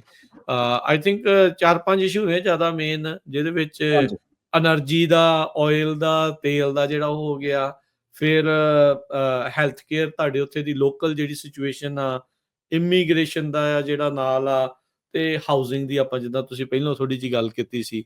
ਸੋ ਇਹਨਾਂ ਮੁੱਦਿਆਂ ਦੇ ਉੱਤੇ ਕਿਹੜੀ ਪਾਰਟੀ ਕੀ ਸਟੈਂਡ ਰੱਖ ਰਹੀ ਆ? ਅੱਜ ਕਿਹੜੇ ਮੁੱਦੇ ਦੇ ਉੱਤੇ ਤੁਸੀਂ ਪਹਿਲਾਂ ਜਿਹੜਾ ਆਪਾਂ ਗੱਲ ਕਰਦੇ ਹਾਂ? ਸੋ ਸਭ ਤੋਂ ਪਹਿਲਾਂ ਆਪਾਂ ਹਾਊਸਿੰਗ ਹੀ ਕਵਰ ਕਰ ਲੈਂਦੇ ਹਾਂ। ਸੋ ਹਾਊਸਿੰਗ ਠੀਕ ਆ। ਦੇ ਉੱਤੇ ਜਿਹੜੀਆਂ ਤਿੰਨੇ ਪਾਰਟੀਆਂ ਨੇ ਆਪਣੇ ਜਿਹੜੇ ਸਟੈਂਡ ਹੈ, ਕਿਉਂਕਿ ਹਾਊਸਿੰਗ ਨਾਰਮਲ ਕੈਨੇਡੀਅਨਸ ਲਈ ਸਭ ਤੋਂ ਜ਼ਿਆਦਾ ਵੱਡਾ ਮੁੱਦਾ ਇਸ ਵੇਲੇ, ਕਿਉਂਕਿ ਜਿਹੜੀ ਘਰ ਖਰੀਦਣਾ ਹਾਂ, ਕਿ ਕੋਈ ਵੀ ਆਉਂਦਾ ਕਿਸੇ ਥਾਂ ਤੇ ਉਹਨੂੰ ਹੁੰਦਾ ਵੀ ਸਿਰ ਤੇ ਛੱਤ ਹੋਵੇ, ਆਪਣਾ ਘਰ ਹੋਵੇ, ਇਹ ਹਰ ਇੱਕ ਦੀ ਦਿਲੀ ਇੱਛਾ ਆ। ਹਾਂਜੀ, ਆਲਮੋਸਟ ਅਨਅਫੋਰਡੇਬਲ ਹੋਇਆ ਪਿਆ। ਸੋ ਉਹਦੇ ਵਿੱਚ ਜਿਹੜੀ ਲਿਬਰਲ ਪਾਰਟੀ ਨੇ ਪ੍ਰੋਮਿਸ ਕੀਤਾ ਵੀ ਅਸੀਂ, ਸੋ ਇਸ ਵੇਲੇ ਕੈਨੇਡਾ ਦੇ ਵਿੱਚ 2.5 ਲੱਖ ਘਰ ਹਰ ਸਾਲ ਛੱਤ ਹੁੰਦਾ। ਉਹ ਕਹਿੰਦੇ ਵੀ ਅਸੀਂ ਜਿਹੜੀ ਕੰਸਟਰਕਸ਼ਨ ਦੀ ਪੇਸ ਹੈ ਉਹਨੂੰ ਡਬਲ ਕਰ ਦਾਂਗੇ, ਵੀ 5 ਲੱਖ ਨਵੇਂ ਘਰ ਹਰ ਸਾਲ ਛੱਤ ਹੋਣਗੇ। ਇੱਕ ਉਹਨਾਂ ਨੇ ਇਹ ਜਿਹੜਾ ਵਾਅਦਾ ਕੀਤਾ। ਪੋਸੀਬਲ ਆ ਉਦਾਂ? ਤੁਸੀਂ ਵੀ ਇਸ ਇੰਡਸਟਰੀ 'ਚ ਥੋੜਾ ਟਾਈਮ ਲਾਇਆ ਆ, ਇਹ ਪੋਸੀਬਿਲਿਟੀ ਹੈਗੀ ਹੈ, ਕੀਤਾ ਜਾ ਸਕਦਾ ਹੈ ਡਬਲ? ਦੇਖੋ ਰਾਜਕਰਨ, ਜਿਹੜੇ ਇਹ ਮੁਲਕ ਨੇ ਇੰਨੇ ਡਿਵੈਲਪਡ ਨੇ, ਇਹਨਾਂ ਕੋਲੇ ਇੰਨੇ ਰਿਸੋਰਸਿਸ ਹੈ, ਇਹਨਾਂ ਕੋਲ ਇੰਨੇ ਬੰਦੇ ਹੈਗੇ ਆ, ਜਦੋਂ ਇਹ ਕਿਸੇ ਗੱਲ ਦਾ ਮਨ ਬਣਾ ਲੈਣ ਬਿਲਕੁਲ ਪੋਸੀਬਲ ਰੂਹ ਹੀ ਚਾਹੀਦੀ ਹੈ। 5 ਲੱਖ ਘਰ ਤਾਂ ਕੋਈ ਗੱਲੇ ਹੀ ਹੈ ਨਹੀਂ। ਅੱਛਾ, ਠੀਕ ਹੈ ਨਾ, ਤੁਸੀਂ ਟ੍ਰੇਡਸਮੈਨ ਤੁਸੀਂ ਕਰ। ਸੋ ਜਿਹੜੀ ਸਭ ਤੋਂ ਵੱਡੀ ਸਮੱਸਿਆ ਹੈਗੀ ਹੈ ਨਵੇਂ ਘਰ ਬਣਾਉਣ ਦੇ ਵਿੱਚ, ਜਿਹੜੀਆਂ ਸਿਟੀ ਆਪਣੀਆਂ ਰੈਗੂਲੇਸ਼ਨਸ ਦਾ ਪੰਗਾ ਪਾਉਂਦੀ ਹੈ, ਪਰਮਿਟਸ ਦਾ ਰੌਲਾ ਹੈ, ਪਰਮਿਟਸ ਦਾ ਉਹ ਸਪੀਡ ਘਟਾ ਦਿੰਦੀ ਹੈ, ਹਨਾ। ਦੂਜੀ ਗੱਲ ਹੁੰਦੀ ਹੈ ਕਈ ਵਾਰੀ ਰੈਡ ਟੇਪ, ਕਈ ਵਾਰੀ ਤੁਹਾਡੇ ਕੋਲੇ ਟ੍ਰੇਡਸਮੈਨ ਨਹੀਂ ਅਵੇਲੇਬਲ ਹੁੰਦੇ। ਹੁਣ ਉਹ ਆਏ ਤਾਂ ਬਥੇਰੇ LMIਆਂ ਦੇ ਰਾਹੀਂ, ਹਨਾ, ਪਰ ਉਹ ਨਾ ਟ੍ਰੇਡਸ ਦੇ ਵਿੱਚ ਰਹੇ ਨਹੀਂ ਰਹੇ, ਤੁਸੀਂ ਕਿਵੇਂ ਕਰਦੇ? ਸੋ ਉਹਦੇ ਵਿੱਚ 5 ਲੱਖ ਘਰ ਦੇ ਵਿੱਚ ਹੁਣ ਜਿਵੇਂ ਮਾਰਕ ਕਰਨੀ ਤਾਂ ਇਹ ਵੀ ਕਹਿ ਰਿਹਾ ਵੀ ਮੈਂ ਮਿਨੀ ਹਾਊਸਿਸ ਜਾਂ ਪ੍ਰੀ ਫੈਬਰਿਕੇਟਡ ਹਾਊਸਿਸ ਲੈ ਕੇ ਆਉਂਗਾ। ਸੋ ਉਹ ਵੀ ਇੱਕ ਤਰੀਕਾ ਹੈਗਾ, ਕਿਉਂਕਿ ਹੁਣ ਜਿਹੜੇ ਬਹੁਤ ਬੰਦੇ ਤਾਂ ਸਿੰਗਲ ਆ, ਉਹਨਾਂ ਨੂੰ ਕੋਈ 5 ਬੈਡਰੂਮ ਮਾਫੀ ਚਾਹੁੰਦਾ 3000 ਸਕੁਅਰ ਫੁੱਟ ਦਾ ਘਰ ਤਾਂ ਚਾਹੀਦਾ ਨਹੀਂ। ਸਫਾਈ ਕਿਹਨੇ ਕਰਨੀ ਹੈ? ਹਾਂਜੀ, ਉਹਨਾਂ ਨੂੰ ਤਾਂ ਘਰ ਚਾਹੀਦਾ। ਸੋ ਇਹ ਗੱਲ ਬਿਲਕੁਲ ਪੋਸੀਬਲ ਹੈ। ਉਹਦੇ ਚ ਜਿਹੜੀ ਲਿਬਰਲ ਪਾਰਟੀ ਉਹਦੇ ਚ ਕਰ ਰਹੀ ਹੈ। ਸੋ ਇਹ ਪਹਿਲਾ ਮਸਲਾ ਤਾਂ ਮੈਨੂੰ ਸਮਝ ਆਉਂਦਾ। ਜਿਹੜਾ ਦੂਜਾ ਲਿਬਰਲ ਪਾਰਟੀ ਨੇ ਕੀਤਾ ਹੈਗਾ ਵੀ ਜਿਹੜਾ ਫਰਸਟ ਤੁਹਾਡਾ ਹੋਮ ਹੈਗਾ, ਜਿਹੜਾ ਤੁਸੀਂ ਪਹਿਲਾ ਘਰ $1 ਮਿਲੀਅਨ ਤੱਕ, ਉਹਦੇ ਤੇ GST ਖਤਮ ਕਰਤੀ। ਅੱਛਾ, ਜਿਹੜਾ ਫਰਸਟ ਪ੍ਰਾਇਮਰੀ ਹੋਮ ਆ ਉਹਦੇ ਤੇ GST ਖਤਮ ਕਰ ਦੇਣੀ ਆ? ਉਹਦੇ ਤੇ GST $1 ਮਿਲੀਅਨ ਤੱਕ ਦੇ ਘਰ ਦੀ। ਸੋ ਜੇ ਤੁਹਾਡਾ $1 ਮਿਲੀਅਨ ਦਾ ਤੁਸੀਂ ਘਰ ਲੈਂਦੇ ਹੋ ਤਾਂ ਤੁਹਾਡਾ $50,000 ਜਿਹੜਾ ਤੁਸੀਂ GST ਟੈਕਸ ਦੇਣਾ ਸੀਗਾ 5% ਦੇ ਹਿਸਾਬ ਨਾਲ, ਉਹ ਤੁਹਾਡਾ ਬਚ ਜਾਣਾ। ਅੱਛਾ, ਉਹ ਪਹਿਲੇ ਆਲਰੇਡੀ ਕਰਤਾ ਹੈ ਜਾਂ ਕਰਨ ਦੀ ਗੱਲ ਕਹਿ ਰਹੇ? ਮਤਲਬ ਅਨਾਉਂਸਮੈਂਟ ਉਹਨਾਂ ਨੇ ਕਰਤੀ ਹੈ। ਠੀਕ ਆ, ਵੀ ਜੇ ਸਰਕਾਰ ਚਾਹੁੰਦੇ ਤਾਂ ਤੁਹਾਡੇ ਪਹਿਲੇ ਘਰ ਦੇ ਉੱਤੇ $1 ਮਿਲੀਅਨ ਤੱਕ GST ਨਹੀਂ ਲੱਗੇ। ਅੱਛਾ, ਠੀਕ ਆ। ਸੋ ਵਧੀਆ ਮਸਲਾ ਹੈ, ਪਰ ਇਹਦੇ ਨਾਲ ਮਤਲਬ ਜਿਹੜਾ ਪਹਿਲਾਂ ਵੀ 5 ਲੱਖ ਘਰ ਬਣਾਉਣੇ, ਉਹਦੇ ਨਾਲ ਘਰਾਂ ਦੀ ਪ੍ਰਾਈਜ਼ਾਂ ਤੇ ਨੱਥ ਪਈ ਜਾ ਸਕਦੀ ਹੈ। ਜਦੋਂ ਤੁਸੀਂ ਇਦਾਂ GST ਹਟਾ ਦਿੰਦੇ ਹੋ, ਠੀਕ ਹੈ, ਵਧੀਆ ਗੱਲ ਹੈ, ਐਜ਼ ਅ ਹੋਮ ਬਾਇਰ ਸਾਡੇ ਲਈ ਵਧੀਆ ਗੱਲ ਹੈ, ਪਰ ਉਹਦੇ ਨਾਲ ਉਨੀ ਘਰਾਂ ਦੀ ਪ੍ਰਾਈਸ ਉੱਤੇ ਚਲੇ ਜਾਂਦੀ ਹੈ ਮੇਰੇ ਖਿਆਲ ਵੀ ਜ਼ਿਆਦਾ ਬਾਇਰ ਹੋਊਗਾ ਜ਼ਿਆਦਾ। ਹੁਣ ਰਾਜਕਰਨ, ਮੇਰਾ ਲੋਨ ਹੈ, ਸੋ ਨਾਰਮਲੀ ਗੱਲ ਕੀ ਹੁੰਦੀ ਹੈ, ਤੁਹਾਨੂੰ $1 ਮਿਲੀਅਨ ਦਾ ਹੀ ਲੋਨ ਦੇਣਾ ਬੈਂਕ ਨੇ, ਹਨਾ। ਤੁਸੀਂ ਜਦੋਂ $1 ਮਿਲੀਅਨ ਦਾ ਤੁਹਾਨੂੰ ਲੋਨ ਲੈਣਾ, ਤੁਸੀਂ ਕਹਿਣਾ ਵੀ ਯਾਰ ਮੈਨੂੰ ਮੈਂ 9,50,000 ਦਾ ਘਰ ਲੈਣਾ, $50,000 ਮੇਰਾ ਸਰਕਾਰ ਨੇ ਲੈ ਜਾਣਾ, ਹਨਾ। ਹੁਣ ਮੈਂ $1 ਮਿਲੀਅਨ ਚ $1 ਮਿਲੀਅਨ ਦਾ ਘਰ ਲੈ ਸਕਦਾ, ਉਹ ਘਰ 9 ਲੱਖ ਦਾ, ਮੈਂ ਕਹਿਣਾ ਯਾਰ ਇੱਥੇ ਬਿੱਡ ਕਰ ਦੋ, ਆਹੀ ਲੈਣਾ। ਹਾਂਜੀ, ਸੋ ਉਹਦੇ ਨਾਲ ਘਰਾਂ ਦੀ ਪ੍ਰਾਈਸ ਦਾ ਕੋਈ ਬਹੁਤਾ ਫਰਕ ਨਹੀਂ ਪੈਂਦਾ ਹੁੰਦਾ। ਵੀ ਜਦੋਂ ਇੰਟਰਸਟ ਰੇਟ ਘੜੇ, ਲੋਕਾਂ ਨੇ ਘਰਾਂ ਦੀ ਪ੍ਰਾਈਸ ਵਧਾਤੀ, ਲੋਕਾਂ ਨੇ ਕਹਿਣਾ ਵੀ ਯਾਰ ਆਹ ਕਿਸ਼ਤ ਦੇ ਹਿਸਾਬ ਨਾਲ ਯਾਰ ਮੈਂ ਘਰ ਅਫੋਰਡ ਕਰ ਸਕਦਾ, ਹਨਾ। ਤੁਹਾਡੇ ਵੇਰੀਏਬਲ ਆ ਨਾ ਇੰਟਰਸਟ ਰੇਟ ਵੀ। ਹਾਂਜੀ ਹਾਂ, ਸੋ ਰੈਦਰ ਦੈਨ ਅਫੋਰਡੇਬਿਲਿਟੀ ਘਟਾਉਣ ਦੀ ਬਜਾਏ ਤਾਂ ਘਰ ਮਹਿੰਗੇ ਹੋ ਜਾਣੇ। ਸੋ ਕੰਜ਼ਰਵੇਟਿਵ ਪਾਰਟੀ ਨੇ ਵੀ ਸੇਮ ਹੀ, ਮਤਲਬ ਜਿਹੜਾ ਕੰਜ਼ਰਵੇਟਿਵ ਪਾਰਟੀ ਨੇ ਇਹਦੇ ਵਿੱਚ ਇੱਕੋ ਇੱਕ ਜਿਹੜੀ ਅਨਾਉਂਸਮੈਂਟ ਉਹਨਾਂ ਨੇ ਇਹ ਕੀਤੀ ਹੈ, ਉਹਨਾਂ ਨੇ 13 ਲੱਖ ਤੱਕ ਕਹਿੰਦੇ ਵੀ ਅਸੀਂ GST ਨਹੀਂ ਚਾਰਜ ਕਰਾਂਗੇ, ਤੇ ਅਨਲਿਮਿਟਿਡ ਘਰਾਂ ਤੇ ਤੁਸੀਂ ਪਹਿਲਾ ਲਓ, ਦੂਜਾ ਲਓ, ਤੀਜਾ ਲਓ, ਚੌਥਾ ਲਓ, ਜੇ ਤੁਹਾਡਾ ਘਰ 13 ਲੱਖ ਤੋਂ ਥੱਲੇ ਹੈ ਤਾਂ ਕੋਈ GST ਨਹੀਂ ਦੇਣੀ। ਸੋ ਕੰਜ਼ਰਵੇਟਿਵ ਐਵਰੇਜ ਪ੍ਰਾਈਸ ਕੀ ਆ ਉੱਥੇ? ਸ਼ਹਿਰ ਤੇ ਡਿਪੈਂਡ। ਮਹਿੰਗੇ ਤੋਂ ਮਹਿੰਗੇ ਦੇ ਵਿੱਚ ਸ਼ਹਿਰ 'ਚ ਵੈਨਕੂਵਰ ਵਾਲੇ ਪਾਸੇ ਸਭ ਤੋਂ ਜ਼ਿਆਦਾ ਨੇ। ਹਾਂਜੀ, ਵੈਨਕੂਵਰ ਵਾਲੇ ਪਾਸੇ ਜੇ ਆਪਾਂ ਲਾ ਲਈਏ ਵੀ, ਜੇ ਆਪਾਂ ਕੌਂਡੋਆਂ ਨੂੰ ਵੀ ਵਿੱਚ ਰਲਾ ਲਈਏ ਤਾਂ ਲਗਭਗ $1 ਮਿਲੀਅਨ ਦੇ ਕਰੀਬ ਫਿਰ ਵੀ ਹੈ ਹੀ ਆ, ਐਵਰੇਜ ਹੈ ਹੀ ਆ। ਕਿਉਂਕਿ ਜਿਹੜਾ ਕੌਂਡੋ ਹੈ $6-7 ਲੱਖ ਤੋਂ ਸ਼ੁਰੂ ਹੁੰਦਾ ਹੈ, ਤੇ ਜਿਹੜੇ ਇੰਡੀਪੈਂਡੈਂਟ ਘਰ ਆ ਉਹ 1.6 1.7 ਤੱਕ ਚਲੇ ਜਾਂਦੇ, ਐਵਰੇਜ ਕਰਕੇ $1 ਮਿਲੀਅਨ ਤੱਕ ਜਿਹੜੀ ਉਹਨਾਂ ਦੀ ਚਲੇ ਜਾਂਦੀ ਹੈ। ਸੇਮ ਹੀ ਚੀਜ਼ ਜੇ ਤੁਸੀਂ ਸਸਕੈਚੁਅਨ ਤੇ ਮੈਨੀਟੋਬਾ ਦੇ ਵਿੱਚ ਆ ਜਾਓ, ਸਾਡੇ ਜਿਹੜੀ ਐਵਰੇਜ ਘਰਾਂ ਦੀ ਪ੍ਰਾਈਸ ਹੈ ਉਹ $3.5 ਲੱਖ ਹੈ। ਕੈਲਗਰੀ ਦੇ ਵਿੱਚ, ਐਲਬਰਟਾ ਦੇ ਵਿੱਚ ਜਿਹੜੀ ਐਡਮਿੰਟਨ ਤੇ ਕੈਲਗਰੀ ਦਾ ਬੜਾ ਫਰਕ ਹੈ। ਐਡਮਿੰਟਨ ਦੇ ਵਿੱਚ ਜਿਹੜੀ ਘਰਾਂ ਦੀ ਐਵਰੇਜ ਪ੍ਰਾਈਸ ਉਹ 4-4.5 ਲੱਖ ਡਾਲਰ ਹੈ। ਕੈਲਗਰੀ ਦੇ ਵਿੱਚ ਐਵਰੇਜ ਘਰਾਂ ਦੀ ਪ੍ਰਾਈਸ 5.5-6 ਲੱਖ ਡਾਲਰ ਹੈ। 3 ਘੰਟੇ ਦੂਰ ਨੇ ਸ਼ਹਿਰ ਇੱਕ ਦੂਜੇ ਤੋਂ, ਇੱਕ ਦੂਜੇ ਪਰ ਤੋਂ ਸੇਮ ਸਾਈਜ਼ ਦੇ ਸ਼ਹਿਰ ਤੇ ਪ੍ਰਾਈਸ ਦਾ ਫਰਕ ਕਿੰਨਾ। ਫਰਕ ਏਦਾਂ ਹੁੰਦਾ। ਹਾਂਜੀ ਉਦੋਂ ਆ ਵੀ ਇਹ ਫੈਡਰਲ ਤੌਰ ਤੇ ਕਹਿ ਰਹੇ ਆ ਨਾ ਵੀ ਸਾਰੇ ਪਾਸੇ ਜਿਹੜਾ ਇਹ ਹਾਂਜੀ GST ਹਾਂ ਜਿਹੜੀ ਆ ਜਿਹੜੀ GST ਮਤਲਬ ਫੈਡਰਲ ਟੈਕਸ ਹੈ GST ਫੈਡਰਲ ਟੈਕਸ ਹੈ ਜੀ। ਅੱਛਾ ਉਹ ਕਹਿੰਦੇ ਵੀ ਅਸੀਂ ਹਟਾ ਦੇਵਾਂਗੇ। ਠੀਕ ਆ। ਹਾਂਜੀ ਹਾਂ, ਸੋ ਅੱਛਾ, ਇਸ ਸਾਡੇ ਦੇ ਵਿੱਚ ਪ੍ਰੋਵਿੰਸ਼ੀਅਲ ਟੈਕਸ ਹੈਗਾ ਜੀ 7% ਤੋਂ 8% ਦੇ ਵਿੱਚ ਲਾਈ ਕਰਦਾ ਹੈ। ਐਲਬਰਟਾ ਦੇ ਵਿੱਚ ਹੈ ਹੀ ਨਹੀਂਗਾ, ਜ਼ੀਰੋ ਹੈ ਪ੍ਰੋਵਿੰਸ਼ੀਅਲ ਟੈਕਸ ਜਿਵੇਂ ਤੁਹਾਡੇ ਵਾਸ਼ਿੰਗਟਨ ਦੇ ਵਿੱਚ, ਤੇ ਫੈਡਰਲੀ 5% ਸਾਰੇ ਕਿਤੇ ਟੈਕਸ ਪੈਂਦਾ। ਸੋ ਉਹ ਕਹਿੰਦੇ ਵੀ ਅਸੀਂ ਹਟਾ ਦਾਂਗੇ। ਅੱਛਾ, ਹੋਰ ਕੀ ਆਂਦੇ ਨੇ ਹਾਊਸਿੰਗ ਨੂੰ ਲੈ ਕੇ? ਸੋ ਉਹਦੇ ਵਿੱਚੋਂ ਜਿਹੜੀ NDP ਨੇ ਜਿਹੜਾ ਪਲਾਨ ਹੈ, ਅਗੇਨ ਪਲਾਨ ਬੜਾ ਵਧੀਆ ਦਿੱਤਾ ਉਹਨਾਂ ਨੇ। ਕਹਿੰਦੇ ਵੀ ਜਿਹੜਾ ਫੈਡਰਲ ਕਰਾਊਨ ਲੈਂਡ ਹੈਗਾ, ਜਿਹੜੇ ਸਰਕਾਰੀ ਕਰਾਊਨ ਲੈਂਡ ਹੈ, ਉਹਦੇ ਉੱਤੇ ਅਸੀਂ 1 ਲੱਖ ਰੈਂਟ ਕੰਟਰੋਲਡ ਘਰ ਬਣਾਵਾਂਗੇ ਅਗਲੇ 10 ਸਾਲਾਂ ਦੇ ਵਿੱਚ। ਠੀਕ ਹੈ। ਤੇ ਜਿਹੜੀਆਂ 3.3 ਮਿਲੀਅਨ ਜਿਹੜੇ ਘਰ ਹੈਗੇ ਆ, ਉਹਨਾਂ ਨੂੰ ਰੈਂਟ ਕੰਟਰੋਲ ਦੇ ਅੰਡਰ ਲੈ ਕੇ ਆਵਾਂਗੇ, ਵੀ ਮਤਲਬ ਵੀ ਜਿਹੜੇ ਲੈਂਡਲੋਰਡ ਹੈਗੇ ਆ ਉਹ ਆਪਣਾ ਰੈਂਟ ਨਾ ਵਧਾ ਸਕਣ।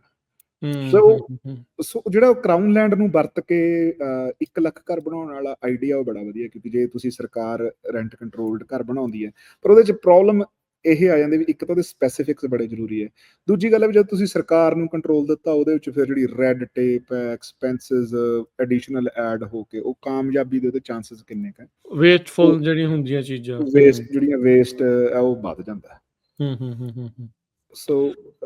ਸੋ 10 ਸਾਲਾਂ 'ਚ 1 ਲੱਖ ਘਰ ਬਣਾਉਣਾ ਕਿ ਹਰ ਸਾਲ 'ਚ 1 ਲੱਖ? ਉਹਨਾਂ ਨੇ ਦੇਖੋ ਬਾਕੀ 10 ਸਾਲਾਂ ਦੇ ਵਿੱਚ 1 ਲੱਖ ਉਹਨਾਂ ਨੇ ਬਾਕੀ ਗੱਲਾਂ ਤੇ ਨਹੀਂ, ਵੀ ਜਿਹੜੇ ਪ੍ਰਾਈਵੇਟ ਹੋਮ ਆ ਉਹ ਤਾਂ ਉਵੇਂ ਚੱਲਦੇ ਰਹਿਣਗੇ, ਵੀ ਉਦੋਂ ਚੱਲਦੇ ਰਹਿਣੇ ਆ। ਇਹ ਸਿਰਫ ਅਫੋਰਡੇਬਲ ਰੈਂਟ ਕੰਟਰੋਲਡ ਘਰਾਂ ਦੀ ਗੱਲ ਕਰਦੇ ਆ ਵੀ 1 ਲੱਖ ਅਸੀਂ ਪੂਰੇ ਕੈਨੇਡਾ ਦੇ ਵਿੱਚ ਅਫੋਰਡੇਬਲ ਰੈਂਟ ਕੰਟਰੋਲਡ ਘਰ ਅਸੀਂ ਬਣਾਵਾਂਗੇ, ਜਿਹੜੀ ਸਰਕਾਰ ਬਣਾਉਗੀ ਜਾਂ ਉਹ ਆਪਣੇ ਫਿਰ ਮਿਲਨੇ ਵੀ ਫਿਰ ਇਨਕਮ ਬੇਸ ਦੇ ਹਿਸਾਬ ਨਾਲ ਹੋਣੇ। ਬਿਲਕੁਲ ਜੀ ਹਾਂ, ਜਿਹੜੇ ਰੈਂਟ ਕੰਟਰੋਲਡ ਘਰ ਹੁੰਦੇ ਆ ਉਹ ਇਨਕਮ ਬੇਸਡ ਜਿਹੜਾ ਹੁੰਦਾ। ਅੱਛਾ, ਸੋ ਇਹ ਤਿੰਨਾਂ ਪਾਰਟੀਆਂ ਦੀ ਜਿਹੜੀ ਇਹ ਹਾਊਸਿੰਗ ਨੂੰ ਲੈ ਕੇ ਜਿਹੜੀ ਗੱਲ ਆ। ਅੱਛਾ, ਅਸੀਂ ਹੁਣ ਇੱਧਰਲੇ ਪਾਸੇ ਅਕਸਰ ਬੇਸਮੈਂਟਾਂ ਨੂੰ ਲੈ ਕੇ ਹੋਰ ਕਈ ਕੁਛ ਜਿਹੜਾ ਉੱਥੇ ਸੁਣਦੇ ਰਹਿੰਦੇ ਆ ਵੀ ਉੱਥੇ ਆਹ ਹੋ ਗਿਆ, ਉਹ ਚੱਲ ਰਿਹਾ ਆ, ਕੋਈ ਕਿਸੇ ਨੂੰ ਦਿਵਾਲੇ ਹੁੰਦਾ ਹੈ, ਕੋਈ ਕਿਸੇ ਦੇ ਦਿਵਾਲੇ ਹੁੰਦਾ ਆ।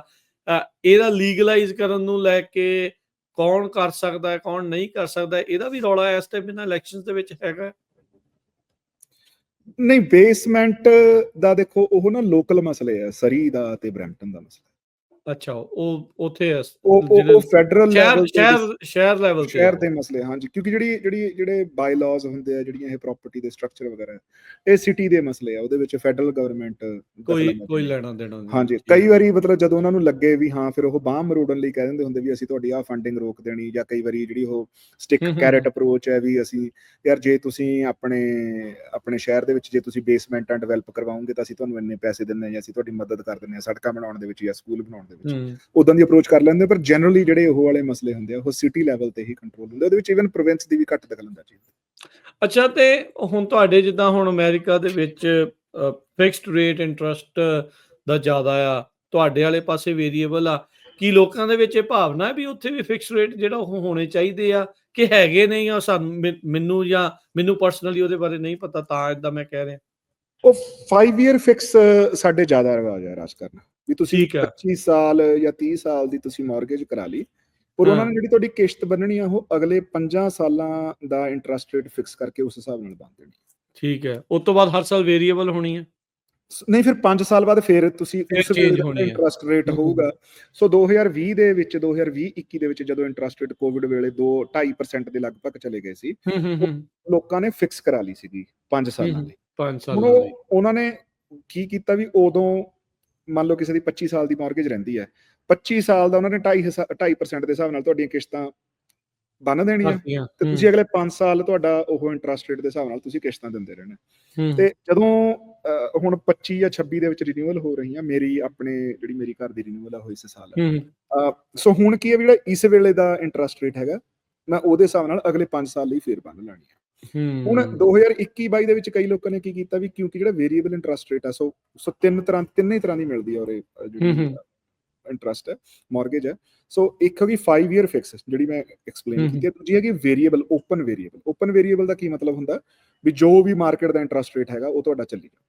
ਉਹ ਹਰ ਮਹੀਨੇ ਇਦਾਂ ਚੇਂਜ ਹੋਣਾ ਫਿਰ? ਹਰ ਮਹੀਨੇ ਜੋ ਵੀ ਜਦੋਂ ਅਨਾਉਂਸਮੈਂਟ ਹੋਊਗੀ ਉਹਦੇ ਹਿਸਾਬ ਨਾਲ ਜੋ ਇੰਟਰਸਟ ਰੇਟ ਹੈਗਾ ਤੁਹਾਡੀ ਉਸ ਹਿਸਾਬ ਨਾਲ ਚੱਲੇ ਜਾਣਗੇ। ਠੀਕ ਉਹਦੇ ਆ। ਵਿੱਚ ਲੋਕਾਂ ਨੇ 21-22 ਦੇ ਵਿੱਚ ਫਾਇਦਾ ਵੀ ਬਹੁਤ ਹੋਇਆ, ਪਰ ਜਦੋਂ 23-24 ਦੇ ਵਿੱਚ ਵਧੀਆਂ ਉਦੋਂ ਲੋਕਾਂ ਦੀ 1000 1200 ਡਾਲਰ ਉਧਰ ਬਰੈਂਪਟਨ ਵੱਲ 4-4000 ਡਾਲਰ ਕਿਸ਼ਤ ਪਈ ਕਿਸ਼ਤ ਪੈ ਗਈ। ਧੂਆਂ ਮਹੀਨੇ। ਨਿਕਲ ਗਿਆ ਲੋਕਾਂ ਦਾ। ਜਿਹੜਾ 25 ਈਅਰ ਫਿਕਸ ਵੀ ਹੈਗੀ ਹੈ, ਪਰ ਉਹ ਬਹੁਤ ਮਹਿੰਗੀ ਆ, ਅਮਰੀਕਾ ਨਾਲੋਂ ਬਹੁਤ ਜ਼ਿਆਦਾ।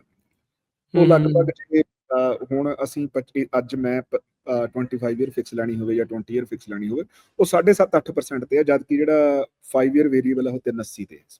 ਅੱਛਾ, ਇੰਨਾ ਫਰਕ ਆ, ਡਬਲ ਹੀ ਆਲਮੋਸਟ, ਹਾਂਜੀ ਡਬਲ ਤੋਂ ਵੀ ਜ਼ਿਆਦਾ। ਅੱਛਾ, ਰੀਜ਼ਨ ਕਿਉਂ ਬਹੁਤ ਸਾਰੇ ਲੋਕਾਂ ਦੀ ਜਿਗਿਆਸਾ ਵੀ ਹੋਣੀ ਹੈ ਇਸ ਸਾਰੀ ਚੀਜ਼ ਦੇ ਵਿੱਚ, ਕਿਉਂ ਵਾਲਾ ਕਿਉਂ ਨਹੀਂ ਇਹ ਮੈਥਡ ਅਪਣਾਇਆ ਜਾ ਰਿਹਾ ਉੱਥੇ ਵੀ ਪੱਕੀ ਫਿਕਸ ਜਿਹੜੀ ਉਹ ਹੋ ਜਾਵੇ? ਕੀ ਲੋਕ ਕਹਿੰਦੇ ਆ ਵੀ ਇਦਾਂ ਹੋ ਜਾਣੀ ਨਹੀਂ, ਚਾਹੀਦੀ ਆ? ਉਹ ਅਵੇਲੇਬਲ ਤਾਂ ਹੈ ਹੀ ਆ, ਆਪਸ਼ਨ ਤਾਂ ਨਹੀਂ, available ਆ। ਮਹਿੰਗੀ ਬਹੁਤ ਜ਼ਿਆਦਾ ਹੈ ਨਾ, ਵੀ ਰੀਜ਼ਨ ਜਿਹੜੀ ਆ ਵੀ ਉਹ ਤਾਂ ਬੈਂਕਿੰਗ, ਮੈਨੂੰ ਲੱਗਦਾ ਆਪਣਾ ਸਾਡੀ ਬੈਂਕਿੰਗ ਸੈਕਟਰ ਜਿਵੇਂ ਅਮਰੀਕਾ ਤੇ ਕੈਨੇਡਾ ਦਾ ਬੈਂਕਿੰਗ ਸੈਕਟਰ ਅੱਡ ਤਰੀਕੇ ਨਾਲ ਕੰਮ ਕਰਨ ਦਾ ਹੋਵੇ। ਉਹ ਤਾਂ ਜਿਹੜੇ ਪ੍ਰੋਡਕਟ ਹੀ ਆ, ਜਿਵੇਂ ਬੈਂਕ ਨੇ ਹਾਂ। ਪੈਕੇਜ ਕਰਕੇ ਉਹ ਪ੍ਰੋਡਕਟ ਤੁਹਾਨੂੰ ਦੇਤਾ, ਤੁਸੀਂ ਉਹ ਖਰੀਦ ਲੈਣਾ। ਸੋ ਇਹ ਨਹੀਂ ਹੈਗਾ ਵੀ ਅਮਰੀਕਾ ਦੇ ਵਿੱਚ ਵੇਰੀਏਬਲ ਆਪਸ਼ਨ ਨਹੀਂ ਹੁੰਦੀ ਹੈ ਇੱਥੇ ਵੀ, ਹਾਂ, ਪਰ ਮੋਸਟਲੀ ਲੋਕ ਇੱਥੇ ਜਿਹੜਾ ਫਿਕਸ ਨੂੰ ਪ੍ਰੈਫਰ। ਉਹ ਤਾਂ ਜਿਹੜਾ ਉਹੀ ਨਾ ਵੀ ਜੋ ਚੱਲਿਆ ਆਉਂਦਾ ਉਹ ਚੱਲਿਆ ਆਉਂਦਾ। ਜਿਹੜੀ ਦੂਜੀ ਗੱਲ ਹੈਗੀ ਆ, ਅਮਰੀਕਾ ਦੇ ਵਿੱਚ ਜਿੰਨਾ ਕੁ ਮੇਰਾ ਅਮਰੀਕਾ ਦੇ ਲੋਕਾਂ ਨਾਲ ਵਾਹ ਇਹ ਵੀ, ਜਦੋਂ ਲੋਕੀ ਇੱਕ ਘਰ ਲੈ ਲੈਂਦੇ ਆ ਉਹਦੇ ਵਿੱਚੋਂ ਰਹਿੰਦੇ ਆ 20-25 ਸਾਲ। ਹਾਂਜੀ, ਲੰਮਾ ਸਮਾਂ ਰਹਿੰਦੇ। ਤੁਹਾਡੇ ਨਹੀਂ ਸੋ ਉਹਨਾਂ ਨੂੰ ਸਾਡੇ ਮਿਕਸ ਹੀ ਆ ਵੀ ਲੋਕੀ ਜਦੋਂ ਘਰ ਵੱਧ ਗਿਆ ਵੀ ਹੁਣ ਮੈਂ ਇਹ ਵੇਚ ਕੇ ਵੱਡਾ ਲੈ ਲਵਾਂ, ਹੁਣ ਮੈਂ ਇਹ ਵੇਚ ਕੇ ਵੱਡਾ ਲੈ ਲਵਾਂ। ਸੋ ਉਹਨਾਂ ਨੂੰ ਤੋੜਨੀ ਤਾਂ ਪੈਂਦੀ। ਉਹ ਹੁਣ ਤੁਸੀਂ 25 ਸਾਲ ਲਈ ਆਪਣੀ, ਤੁਹਾਨੂੰ ਪਤਾ ਵੀ ਯਾਰ ਮੈਂ 25 ਸਾਲ ਇੰਨੀ ਕਿਸ਼ਤ ਦੇਣੀ ਹੈ, 10 ਸਾਲ ਬਾਅਦ ਵੀ ਤੁਹਾਡੀ ਕਿਸ਼ਤ ਨਹੀਂ ਹੈ, 14 ਸਾਲ ਬਾਅਦ ਵੀ ਨਹੀਂ ਹੈ, 18 ਸਾਲ ਬਾਅਦ ਵੀ ਇੰਨੀ ਹੈ ਹਨਾ। ਇੱਥੇ ਹੁਣ ਜੇ ਮੈਂ 5 ਸਾਲ ਬਾਅਦ ਵੇਚਤਾ ਤਾਂ ਮੇਰੀ ਕਿਸ਼ਤ ਤਾਂ ਵੈਸੇ ਹੀ ਨਹੀਂ ਪੱਕੀ ਹੈਗੀ, ਮੈਨੂੰ ਫਿਰ ਉਦੋਂ ਹੀ ਕਰਨੀ ਪੈਣੀ। ਅਗਲਾ ਕਹਿੰਦਾ ਵੀ ਯਾਰ ਜਿਹੜਾ ਘੱਟ ਰੇਟ ਤੇ ਮਿਲਦਾ ਉਹ ਲੈ। ਕਰਕੇ ਨਾਰਮਲ ਕੈਨੇਡੀਅਨ ਇਦਾਂ ਹੀ ਹੈ ਨਾ ਵੀ ਜਦੋਂ ਤੁਸੀਂ ਪਹਿਲਾਂ ਆਉਂਦੇ ਆ, ਪਹਿਲਾਂ ਤੁਸੀਂ ਛੋਟਾ ਘਰ ਲੈਂਦੇ ਹੋ ਹਨਾ, ਤੁਸੀਂ ਉਹਦੇ ਵਿੱਚ ਰਹਿੰਦੇ ਹੋ 4-5 ਸਾਲ ਰਹਿ ਕੇ, ਫਿਰ ਤੁਸੀਂ ਥੋੜਾ ਜਿਹਾ ਵੱਡਾ ਲੈ ਲੈਂਦੇ ਹੋ, ਫਿਰ ਯਾਰ ਬੇਸਮੈਂਟ ਦਾ ਮੈਂ ਕਿਰਾਇਆ ਕੱਢ ਸਕਦਾ ਜਾਂ ਕੁਝ ਕਰ ਸਕਦਾ, ਇਹੋ ਜਿਹੀਆਂ ਚੀਜ਼ਾਂ ਹੁੰਦੀਆਂ। ਸਾਰੀਆਂ ਚੀਜ਼ਾਂ ਨਾਲ ਐਡ ਹੋਈ ਜਾਂਦੀਆਂ, ਪਰਿਵਾਰ ਨੇ ਆਉਣਾ, ਰਿਸ਼ਤੇਦਾਰ ਨੇ ਆਉਣਾ ਜਾਂ ਕੁਝ ਆਉਣਾ, ਫਿਰ ਇਦਾਂ ਦੀਆਂ ਚੀਜ਼ਾਂ। ਫਿਰ ਜਦੋਂ ਜਵਾਕ ਵਿਆਹਣ ਵਾਲੇ ਹੋ ਗਏ, ਹੁਣ ਮੈਂ ਹੋਰ ਵੱਡਾ ਲੈ ਲਵਾਂ ਹੁਣ ਮੈਨੂੰ, ਜਾਂ ਫਿਰ ਉਹਨਾਂ ਨੂੰ ਵੱਖ ਕਰ ਦਵਾਂ।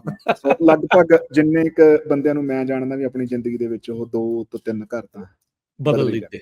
ਠੀਕ ਹੈ, ਜੈ ਜੀ ਆ ਫਿਰ ਤਾਂ। ਠੀਕ ਆ। ਅੱਛਾ ਗੁਰਜਸਪਾਲ, ਅੱਜ ਦੇ ਪ੍ਰੋਗਰਾਮ ਦਾ ਸਮਾਂ ਹੋ ਗਿਆ ਸਮਾਪਤ। ਜਿਹੜੇ ਬਾਕੀ ਇਸ਼ੂਜ਼ ਆ ਉਹ ਆਪਾਂ ਅਗਲੇ ਵੀਕਸ ਦੇ ਵਿੱਚ ਜਿਹੜਾ ਉਹ ਆਪਾਂ ਡਿਸਕਸ ਕਰਾਂਗੇ ਇਨ ਡੈਪਥ। ਜਿੱਦਾਂ ਹਾਊਸਿੰਗ ਦੀ ਚਰਚਾ ਕੀਤੀ, ਆਪਾਂ ਬਾਕੀ ਉਹਨਾਂ ਇਸ਼ੂਜ਼ ਦੀ ਵੀ ਚਰਚਾ ਜਿਹੜੀ ਉਹ ਕਰਾਂਗੇ। ਧੰਨਵਾਦ ਸਮਾਂ ਕੱਢਣ ਦੇ ਲਈ। ਮਿਲਦੇ ਹਾਂ ਅਗਲੀ ਵਾਰੀ। ਸਤਿ ਸ੍ਰੀ ਅਕਾਲ। ਸਤਿ ਸ੍ਰੀ ਅਕਾਲ।